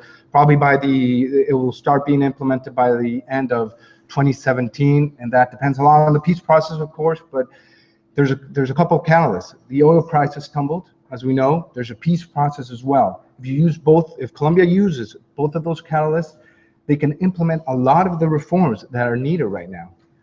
And those reforms, of course, are going to be the hardest part. It will be hard for Colombians, but it's certainly something that can happen, and it can lead us where President Santos said, where the finance ministry said we would be 15 years in the next 15 years, which is we will become a developed country. And thank you so much. Next, Bruce.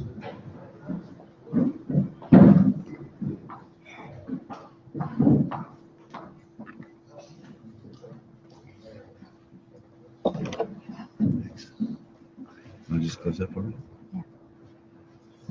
Okay, you're wasting my time.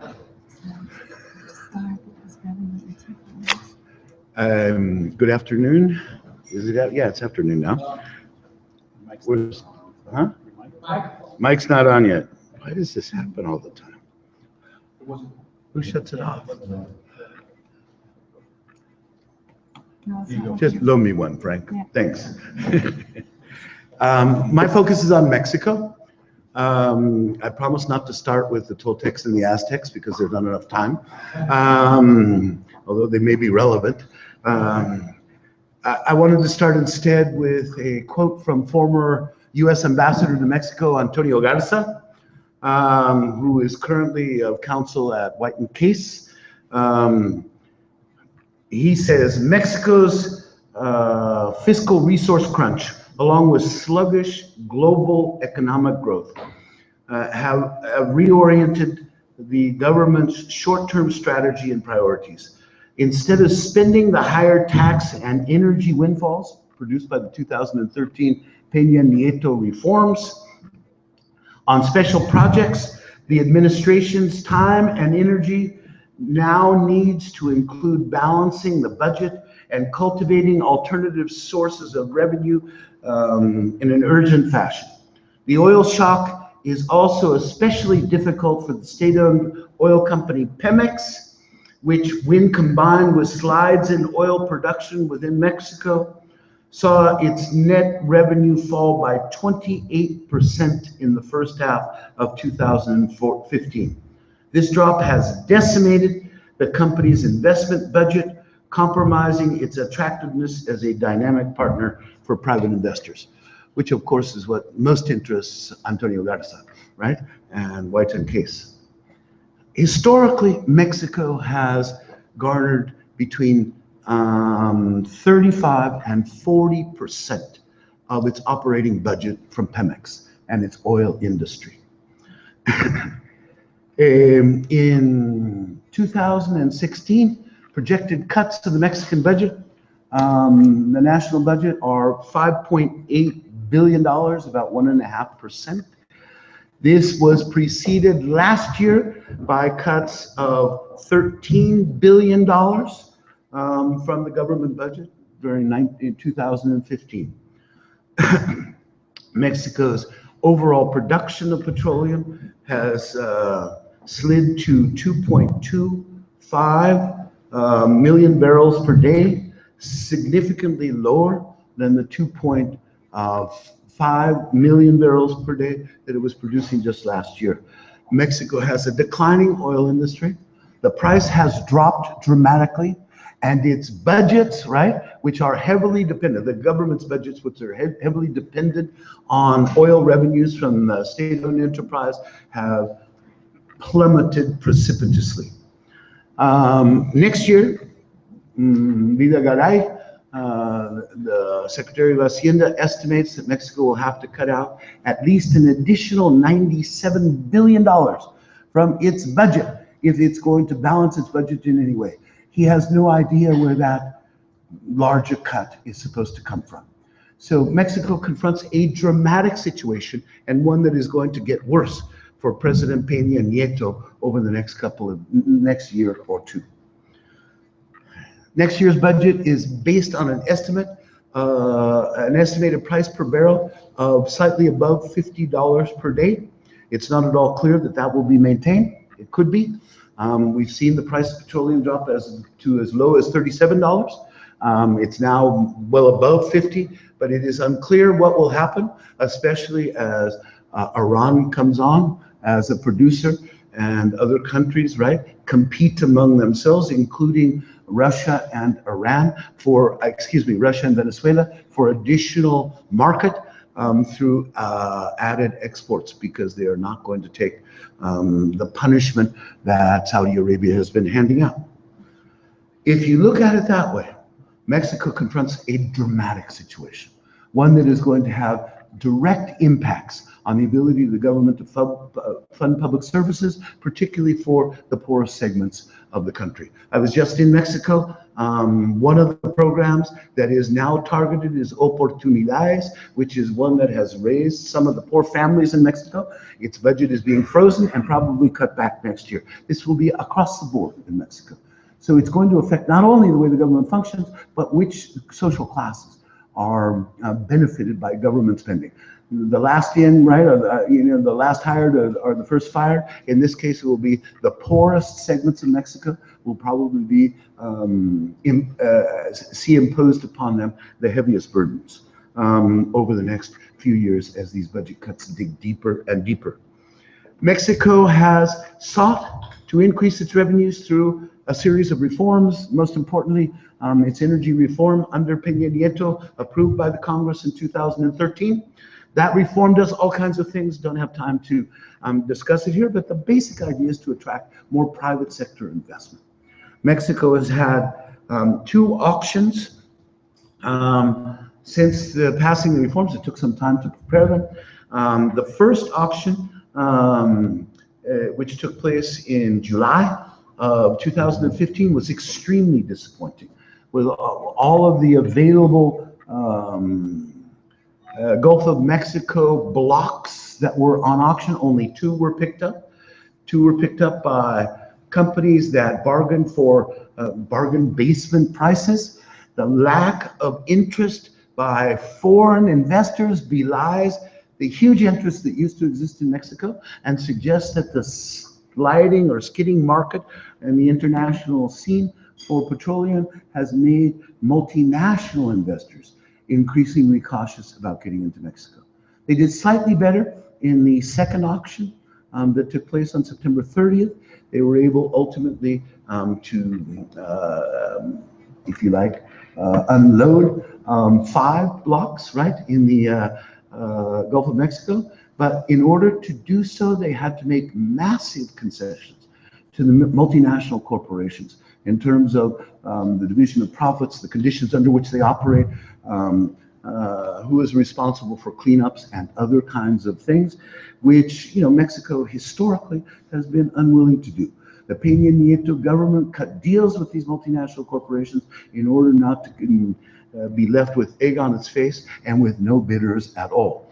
Obviously, the declining price of petroleum from 2014 through 2015 has undercut foreign interest in investing, at least for the short and medium term, in Mexico's potentially sizable undersea Gulf of Mexico deposits.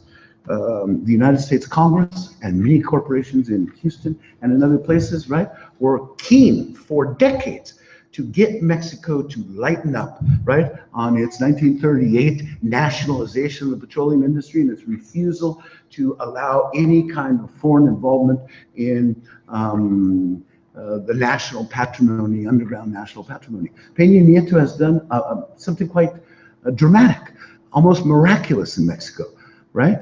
He has been able to buck successfully Mexico's resource nationalism in key moments, but he's been able to do it only because Mexico is seeing declining production, which threatens, right, the well-being of the country and could actually threaten, right, energy production, including electrical production in Mexico. So the Mexicans came around, especially the Mexican Congress, but they came around at a moment, right, when there is such limited international interest in what they are offering that it has produced at least no short or medium term relief at all. And the Peña Nieto government is extremely aware of that. The 2016 and beyond budgets at this moment are contemplating very significant further increases, which have remained largely unspecified and will remain unspecified. All of Peña Nieto's key reforms, and he's undertaken at least 5 of them, right, with much ballyhoo in areas such as fiscal reform, educational reform, El Bester is in jail, right, and all the rest of it, energy reform, his efforts to reorient drug policy in Mexico. I could go on. All of these things, right, have produced huge expectations around his initial inauguration, right, on December 1st, 2012. Over the last almost 3 years, right, we have seen these expectations dashed and rising disappointment among Mexico. Peña Nieto's own personal popularity has dropped to 25% favorability in the country. No Mexican president has ever dropped in the 20th or 21st century has dropped below 50% favorability. This means that not only is the country confronting a major fiscal and economic crisis that will have major impacts on Mexico's poor, returning many of them to below the poverty line, very possibly, but it's had massive impacts on the stability and legitimacy of the political system, including Peña Nieto's presidency. If you combine that with the multiple scandals that have taken place, the July, right, gangland murder of journalist Rubén Espinosa and the 4 others, right, his companions that were killed in Mexico City, the escape of El Chapo, right, in 2015 after his February arrest in Mazatlan, the Casablanca scandal, right, that involves his wife, or involved his wife, still does. The scandals that have affected Videgaray and others about multiple houses being owned, I need not go on, right? The overall image of President Peña Nieto has been besmirched, it has been dragged through the mud, and it has led to a systematic delegitimation of the Mexican government, producing huge amounts of pessimism, right, among the Mexican people about the future of their own country and about certainly the honesty, the integrity, the legitimacy of the Peña Nieto government itself. Some analysts, including Garza, right, and a number of others say, hey, expectations were far too high for Mexico. They probably were. The reforms were never going to deliver, right, fully on the expectations that had been raised. Part of that was electoral. On the other hand, it has made governance of Mexico increasingly difficult in the context of massive corruption within Pemex, the state-owned enterprise, and the Pemex labor union itself, which are increasingly coming to light. Petrobras has gone through something like this. We clearly, right, confront the possibility of massive scandals emerging out of Pemex in the next couple of years as the situation becomes more dramatic. If you combine this problem of corruption with the rise of gang-related penetration of the oil industry, particularly groups such as the Zetas, Sinaloa, and the Gulf Cartel, to mention 3 of the most important, these people are siphoning off as part of the diversification of their activities, moving away from drugs, right, or at least partially away from drugs into other kinds of activities. The siphoning off of gasoline, the cooperation of members of the Pemex state-owned enterprise, along with the Pemex union, have begun to move from sort of small-scale crime and corruption to large-scale, economically important corruption within the country. A third area, as revenues decline, as investments in poor and more isolated or benighted areas of Mexico take place, we are witnessing a rise in violence, right, that involves many of the areas in which oil production is most prominent. The state of Veracruz is one example, Tamaulipas, right, another. But it's really affecting a number of production areas in the country as there are fewer and fewer real opportunities, right, for the poor segments of the population and greater competition among the major gang organizations operating in Mexico. Mexico has increased taxes on the oil sector, and it has collected significantly more taxes. It maintains the price of per gallon of gasoline in Mexico, which is largely not refined in Mexico, but outside and then re-imported, above $4 per gallon. So there are both taxes that are dragging the economy and the huge, right, punishment, right, of the transportation sector and of the pocketbooks of Mexicans in general as a result of the government's desperate need for taxes out of this increasingly hamstrung petroleum sector upon which it has depended for so long. Under these circumstances, there are many who believe that the reforms that Peña Nieto has put forward are going to be successful only in the short run. They are not going to be effective in the longer run. Although many foreign companies over the medium and longer run probably are going to become more interested if the price rises. That interest is not going to be felt in Mexico this year or next year. And as Keynes said, we're all dead in the long run, right? So under these circumstances, this could hit PRI and the Peña Nieto image very seriously over the next year or two, leaving open, right? Less than 3 years from now, the national elections that will bring a new president to Mexico after the Peña Nieto sexennium. That said, foreign companies don't really care about violence, and they don't care about corruption. If the price is high enough, they are certainly going to be interested in Mexico. They've proven in Colombia that they can operate in this fashion. They've proven in various other parts of Latin America, without talking about the rest of the world, they can operate in very difficult and often violent environments. So interest in Mexico is not going to wane in the United States. The Mexicans can't back off of the reforms of Peña Nieto. So over the next 5 to 10 years, most analysts are not pessimistic about the future of the oil industry in Mexico, contracts of association or joint exploration and profit sharing in the oil industry. But in the short and up to the medium run, the situation in Mexico appears to be dramatically difficult for the government and for the Mexican people. Thanks. Thanks,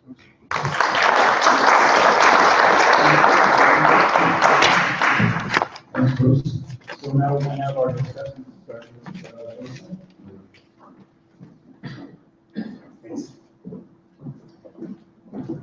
Bill has asked me to return to my presentation. Yeah, I want to see. Let's see. Compare the chart. Oh my goodness, it's upside down. So. Uh-oh. Well. You want to put it up again? Yeah. Well, while the technical issue is being addressed, I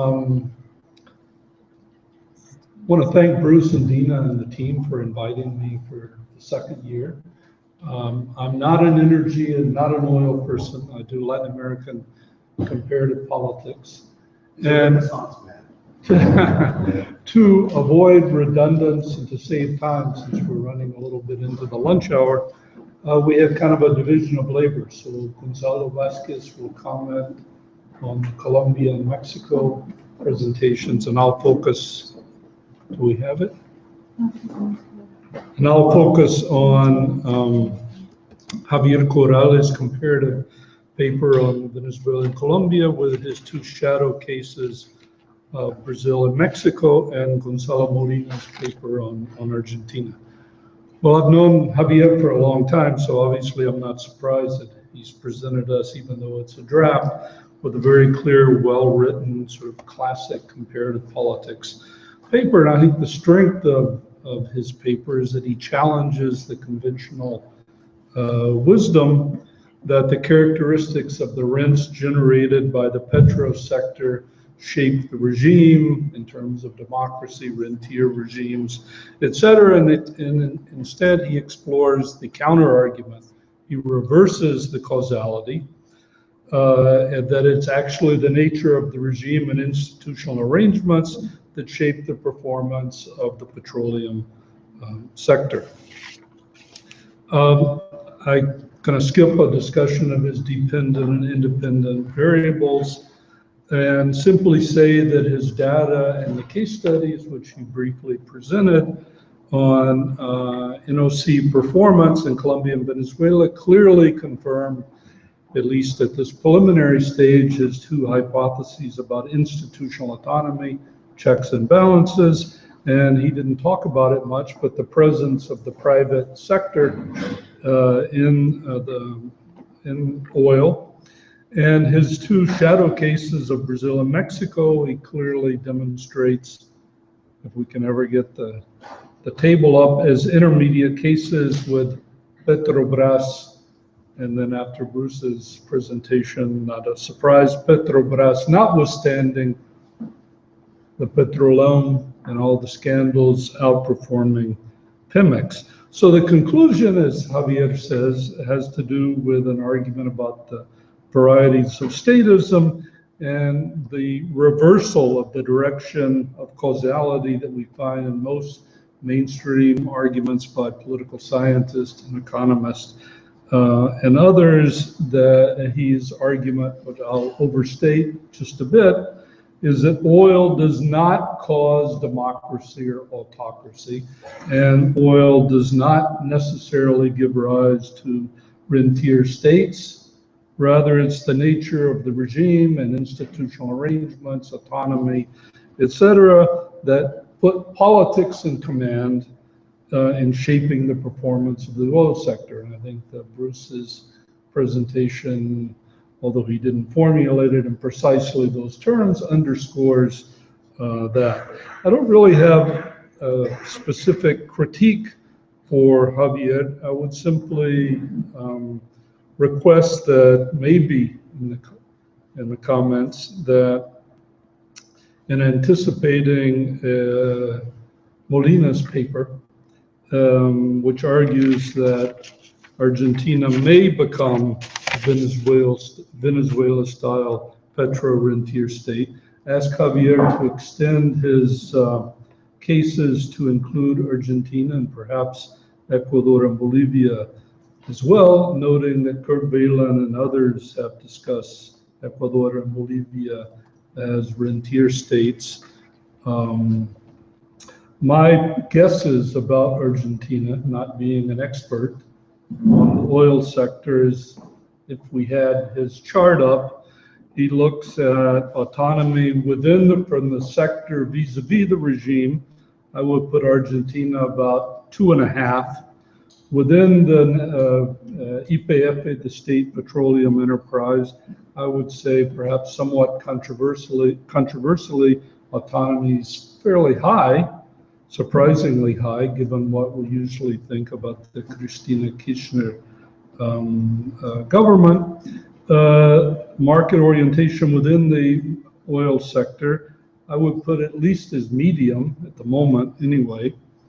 And in terms of overall market orientation of macroeconomic policy, also sort of medium. So this gives us a score of about 8.5 or 9 that puts Argentina somewhere near Mexico and Brazil. I'd be interested if Javier agrees. The reason why this is important in terms of our discussion today, because I think it has clear implication for Gonzalo Molina's paper. Gonzalo presents in a way kind of a counterpoint to Javier, much closer to the classic sort of conventional wisdom about the relationship between oil and politics, oil and democracy, autocracy. Anticipating the Vaca Muerta is coming on stream sometime in the next several years, Gonzalo examines whether Argentina's future oil rents may make it a rentier state, may put it on a path resembling that of Venezuela and perhaps Ecuador and Bolivia.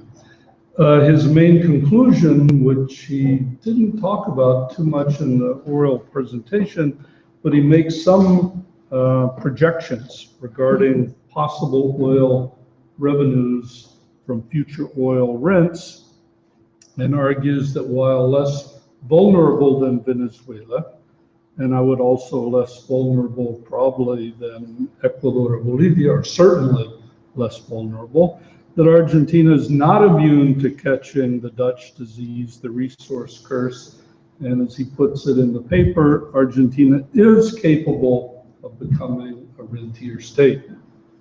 And his future research, as he said, will focus on the next government. Is it Scioli? Is it Macri? I agree it's probably Scioli, although I don't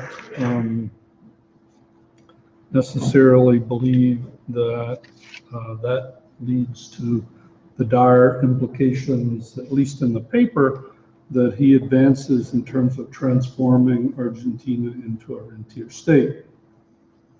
So let me play devil's advocate for a second. I'm not convinced. Specifically, I'm not persuaded that at the national level of the political regime that Argentina is likely to become vulnerable to a Vaca Muerta resource curse, and therefore I don't think Argentina is likely to become a rentier state. Here, it's not just the size of the oil sector or the degree of economic diversification. Here, there's really no comparison with Venezuela or the other Andean countries, or perhaps even with Mexico, as Bruce pointed out, the state generating 30 to 40% of its revenues from the oil sector. Argentina is currently, I believe, Gonzalo says around 3%, and in the optimistic projections, perhaps 25% eventually, which would put it about, if I remember the CAUA figures correctly, around the Colombian range before the recent decline in prices. Argentina, notwithstanding all of its problems and its bad press internationally, still remains one of Latin America's most industrialized countries. It has a huge agro-export sector. It has a very large and diversified industrial, commercial, and financial sector, all of which are in private hands, with the largest industrial and financial firms either under foreign control or in the hands of large private, nationally owned conglomerates. So in terms of rents in Argentina, the single largest source of rents is agro-export sector, which remains entirely in private hands, with the state getting its share through taxes on exports, the so-called retenciones. So if anything, just to sort of counter the argument, you might think of Argentina being kind of a private oligarchical renterism rather than a classic kind of populist kind of renterism. In addition, if you look at the tax spending and repression dimensions that Molina mentions, they're quite different in Argentina than they are in Venezuela or Ecuador or Bolivia. Argentina generates a high level of tax revenues, around 30% or perhaps even slightly more of GDP. It has traditionally had comparatively high social spending and probably one of the lowest levels of military spending of any country in the region. So if you think of the renationalization by Cristina Kirchner, I would argue, and this is partly a kind of conversation with Javier, that if you look at including what Macri and the opposition has said about YPF, and Macri says that he will maintain YPF under state control, there's general opinion, it seems to be general consensus, that Miguel Galuche, the YPF CEO, and his team have been able to maintain fairly significant autonomy vis-a-vis the Kirchner, presumably populist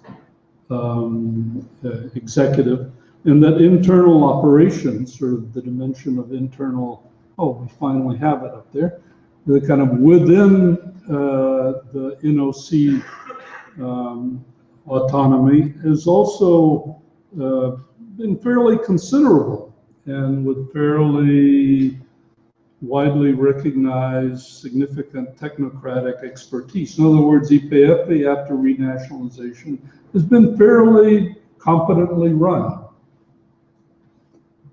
And as Javier put it to me, YPF, unlike Aerolíneas Argentinas and some other state enterprises, has not been handed over to La Cámpora, right? The sort of militant youth movement defending Cristina. It's not a large cash cow subject to state predation and macroeconomic populism, and I would argue that Molina's own data supports this argument.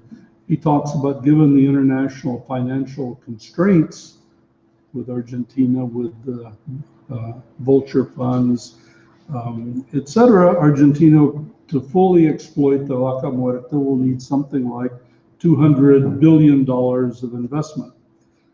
In the current context, international environment of low oil prices, it's not clear where that investment will come from. So I'm not sure that his projections that oil rents could jump from the current 3% of GDP to something like 25%, say the Colombian level, are realistic. In any case, I would argue that YPF has demonstrated, in terms of Javier's first hypothesis, that it has considerable institutional autonomy.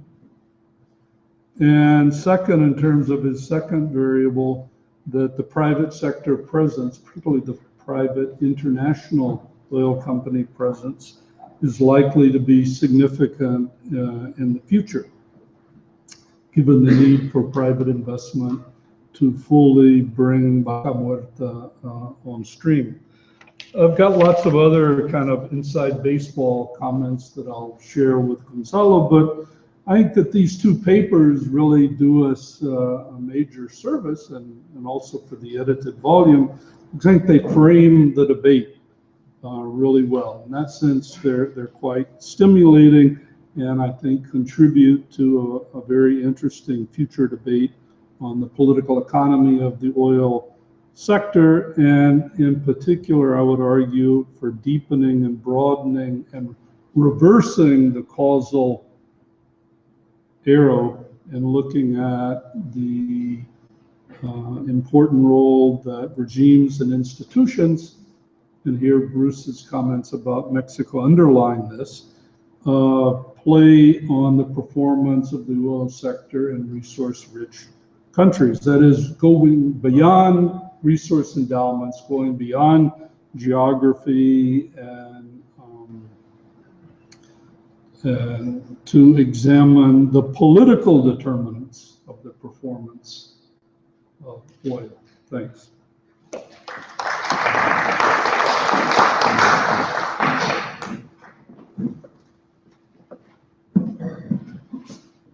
Thank you. Thank you, Dr. Bagley, for the opportunity, and Dina. And I'm very glad to be here. Listening to all the presentations on the Losers Club, it's incredible that at the end of the day, all the countries are looking for the same thing. Where I'm going to get the money to cover the difference between the drop in commodity prices and my high spending and social spending. We have heard this over and over again, and I think all the presentations, they have a piece of that important need that all of them they have. I'm just going to start making a very short or summarizing the presentations of Andrés Cala, the commodity crisis in Colombia. He analyzes the impact of falling commodity prices and the peace agreement with FARC on the economy and on the long-term development plans in Colombia. His presentation summarizes well the last 12 years in Colombia, from the period of reforms that he mentioned in 2003 up to the present. He mentioned something that is true. Regulations attract investment, and also Dr. Bagley mentioned that in the case of Mexico. All of these countries are trying to become very sexy for investors, and obviously, to become sexy, you have to go through a process of adjustment, budget balancing, cuts, trying to raise the interest of foreign investors so you can somehow finance the projects that you have. Instead of channeling, in the case of Colombia, the resources to correct the structural economic problems, according to him, the country developed Dutch disease. Mr. Cala anticipated that the best case scenario is that the country will be facing a painful transition until 2018.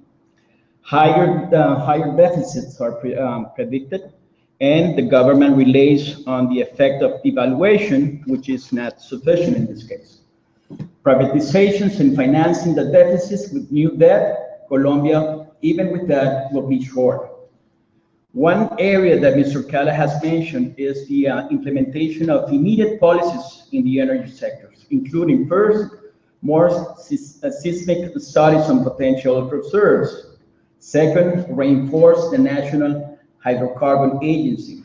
Third, reduce investment requirements and costs. And fourth, streamline licensing and regulatory processes. This is a part of what I was mentioning, trying to become more sexy for, obviously, for investors and multinational corporations.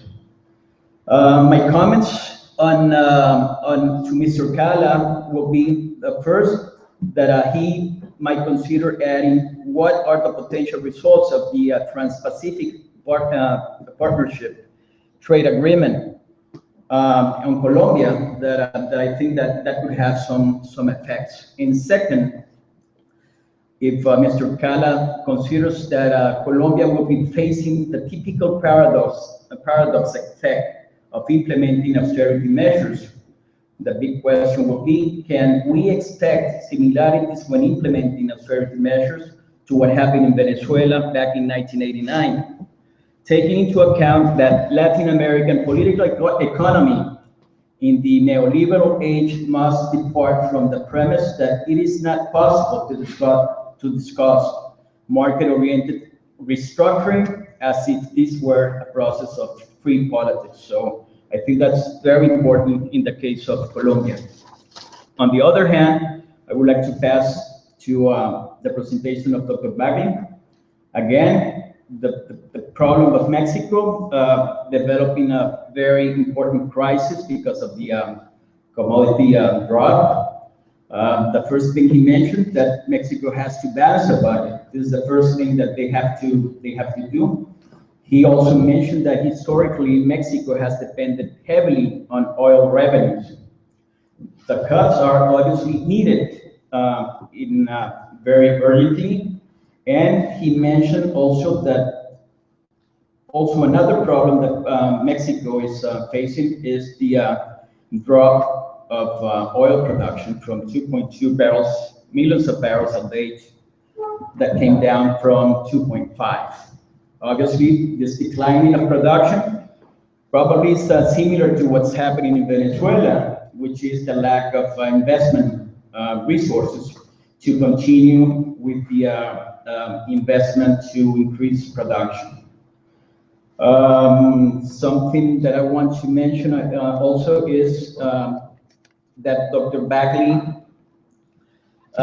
projections is that the crisis will be dramatic for next year. Obviously, we have social spending that has been cut, and also the popularity of President Peña Nieto has come down to 25%. So we also have a political, situation that is not easy. The good thing about Dr. Bagley's presentation is that he sees some light at the end of the tunnel, and he thinks that there's some room to move in the future of Mexico. And basically, he mentioned that multinational corporations, they will get in Mexico, but obviously they need to see the best conditions, obviously, to cover the risk of getting in Mexico, and the same I would say that will happen in Venezuela, Colombia, Argentina, that they have to promote a country with opportunities and obviously the respect of foreign investment. That is not the case of Venezuela in the past 14 years since Chavez got into office. This is basically my coverage. Thank you. Thank you. We have about 15 minutes for questions and comments, so I want to right away turn it over to you.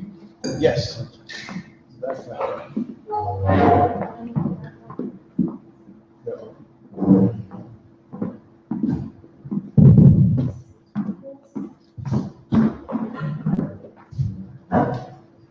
Thank you very much, Dr. Moore. Thank you all the speakers for excellent presentations. Just a few quick comments and two questions. With respect to Javier's presentation on Venezuela, one of the ironies for me, for those of us who remember the literature on bureaucratic authoritarianism, is it also kind of turns the premise of the relationship between authoritarian governments and performance of a state coming on its head. And I guess perhaps the question I have for you is, how did it turn out exactly the opposite of what that old literature would have predicted? In other words, the premise of the old, the military runs the government to keep these types of things from happening, but at the end of the day, it turns it's actually the authoritarian that pays off the sector the most. And and to that extent, is there a difference between contemporary populist authoritarianism and the old style military authoritarianism in basically avoiding the maldistribution of rents? Very quickly, on the Colombia presentation, Andres, very interesting. I would ask, what do you believe happens with the peace process? What is the impact of the peace process on the ground on the development of petroleum and other companies? In other words, do you have a peace dividend in which broader exploration in Colombia becomes possible? Or do you have the opposite? Do you have a funneling of groups like even Rios Bloc and others to the Bacrium, and thus it becomes even more impossible to operate in places like Caquetá, etc. And then finally, Bruce, of course, your excellent presentation. The thing that grabbed me is 5 contracts, 2 rounds. The Chinese, despite the promise of a $2.4 billion funding stream, have disappeared. Why do you think the Chinese stayed out of the 2 rounds? Was it because they were really ticked about the Eje Querétaro Railroad and other things, or are they following a market logic and not wanting to get involved in Mexico? Thank you. Bruce, want to start with you? Sure. Is this one working? Can you hear me? Of course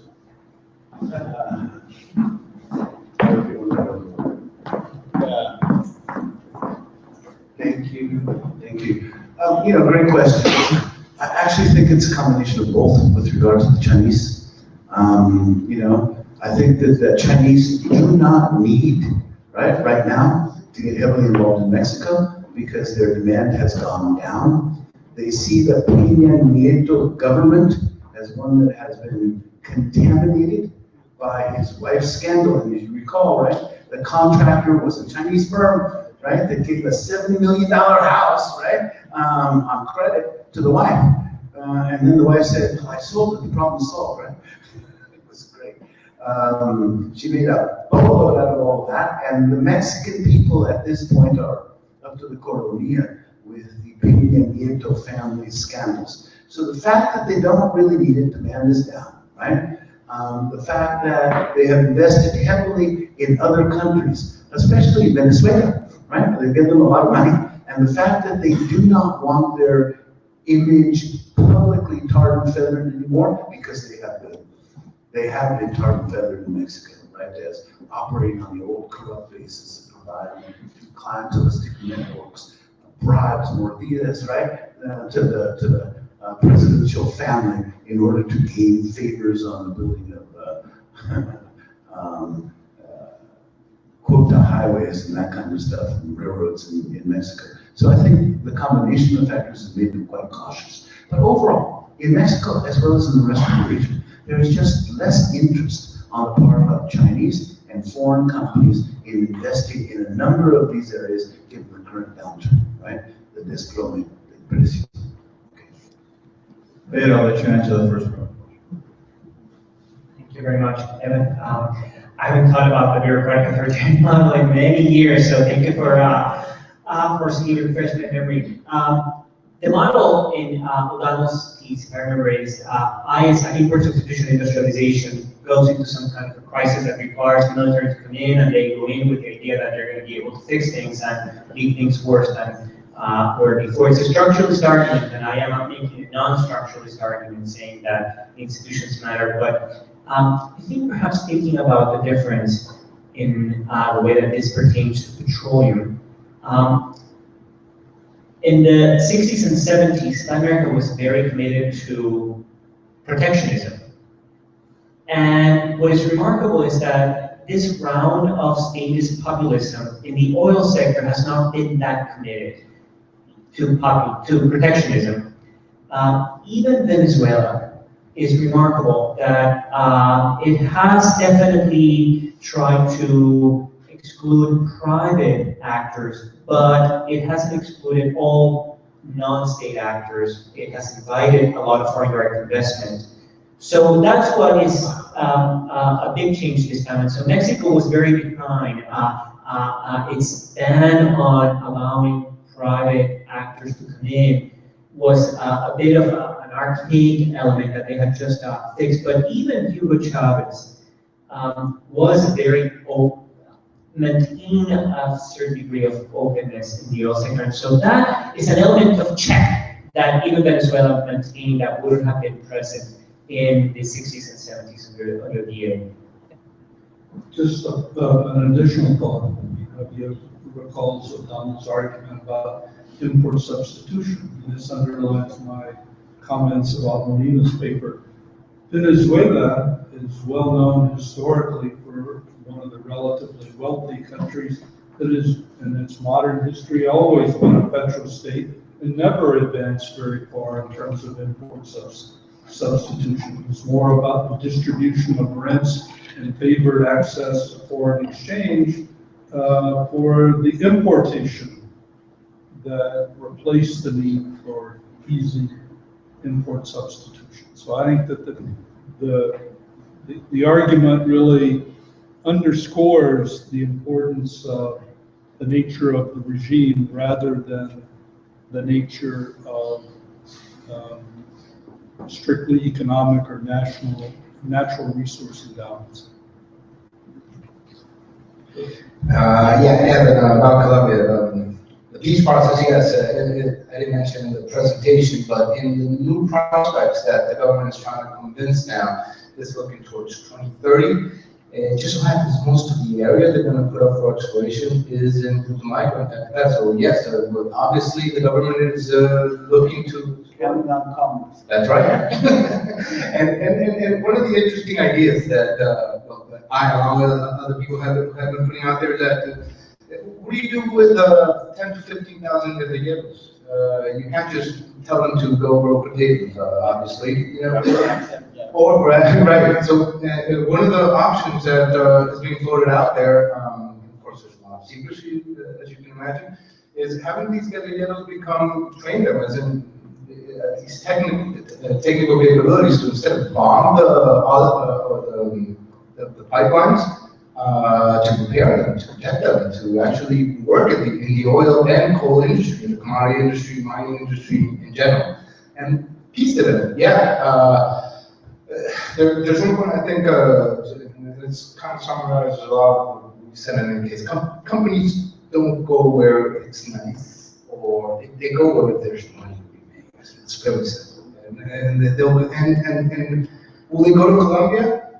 There's not a lot of money to be made in Colombia right now in the oil industry, but I don't see that as a problem, as it turns out. We have enough to sustain us, and the whole point is not becoming a rentier state, is making our industries competitive once again, and I think a lot of that can actually happen. So there is a piece in that sense on the long run. I wanted to say 2 or 3 things about Colombia. The first is that Colombia has seen a fundamental shift in the structure of its economy. It was the most diversified economy. It exported to all the Andean community countries. Its manufacturing base was very solid. Successive governments in Colombia have eroded that manufacturing base. And as my good friend Edgar Soto will attest, it is now better to import stuff from China and sell it to Colombians than to produce it in Colombia. This has deformed, in some sense, the Colombian economy. It is now much more heavily dependent upon commodity exports than it ever was before. As a result of that, heavy dependence or neo-dependence on commodity exports, Colombia is very vulnerable right now to the commodity downturn.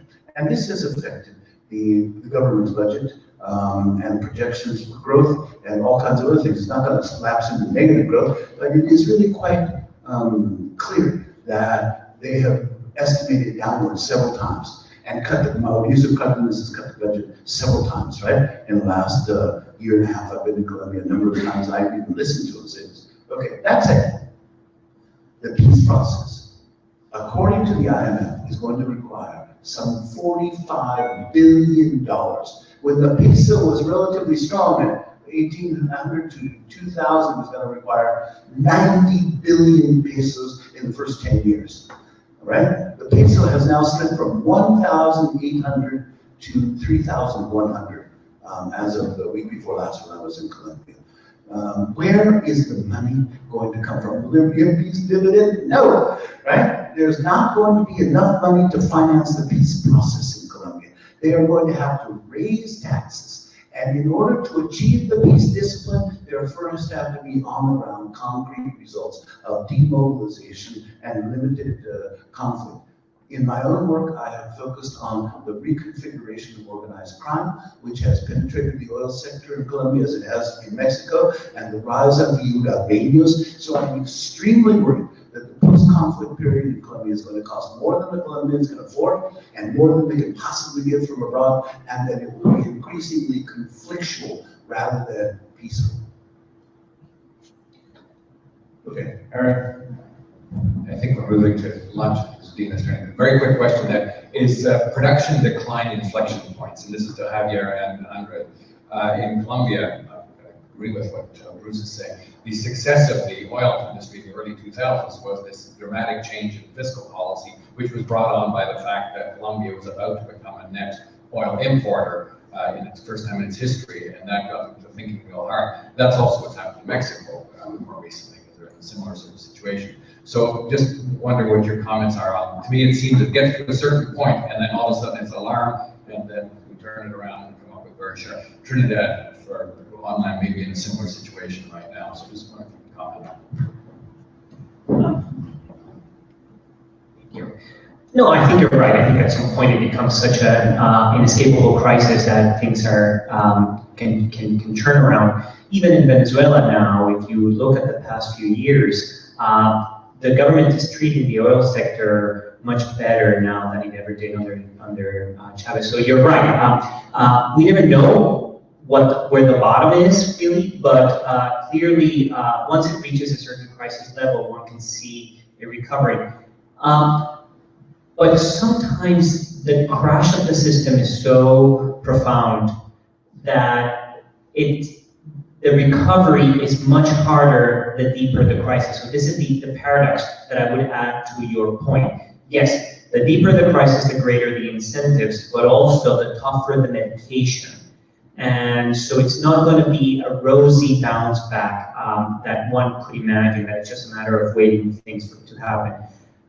Just to give you an example from the data that I'm showing, what are you going to do with these employees? What are you going to do with these liabilities that PDVSA has acquired? It's not going to be easy, so it's going to require, the conditions are right for a turnaround, but the social spending and all that stuff and the campaign spending. So yeah, in many ways what you're describing is a little bit like Mexico. It needed to hit a real low bottom to then be able to have a very major reform. And that wasn't, I mean, in Bruce's point, it wasn't easy. What Mexico did in terms of proving took decades of conversations and negotiations, and so who knows if Venezuela will have an easier time turning things around or not. And in terms of Colombia, yeah, the quick answer is it works both ways. The turnaround, I believe that it's going to happen right now. It's precisely fueled by the fact that we got this Dutch pneumonia, and right now it's always been a problem. Competitiveness in Colombia has always been a problem. It costs twice as much to export continuum in Colombia than it does in other countries in the region. And it's impossible to compete that way, even if our products are fabulous, as Bruce was pointing out. Bottom line, this is precisely what is going to change things around. The fact that we don't have the oil money anymore, the coal money anymore, we need to have our products become competitive again. And the only way is infrastructure, it's a vast tax reform, making not just the commodity sector, but other sectors more attractive. From the slide you saw, foreign investment has fallen in every sector, not just the commodity one, regardless of price. So it works both ways. I think it's going to be a good turnaround in this case, even if painful, no doubt. Thank you very much, everybody, for a lovely discussion. If we can continue during the lunch, if you don't mind, in the library, that would be wonderful. Thank you.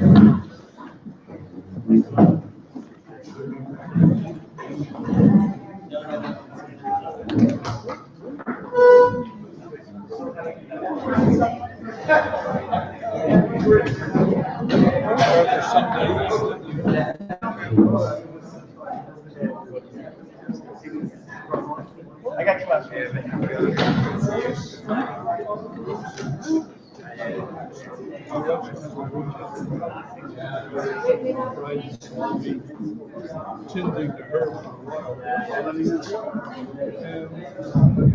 I first have to figure out how to even fix this. I guess I have to think. Yeah, I don't know. Somebody put the laptop on this, so somehow it did something. So. Yeah, well, I can get the mouse to move to the start button. Oh, you mean to start the whole thing?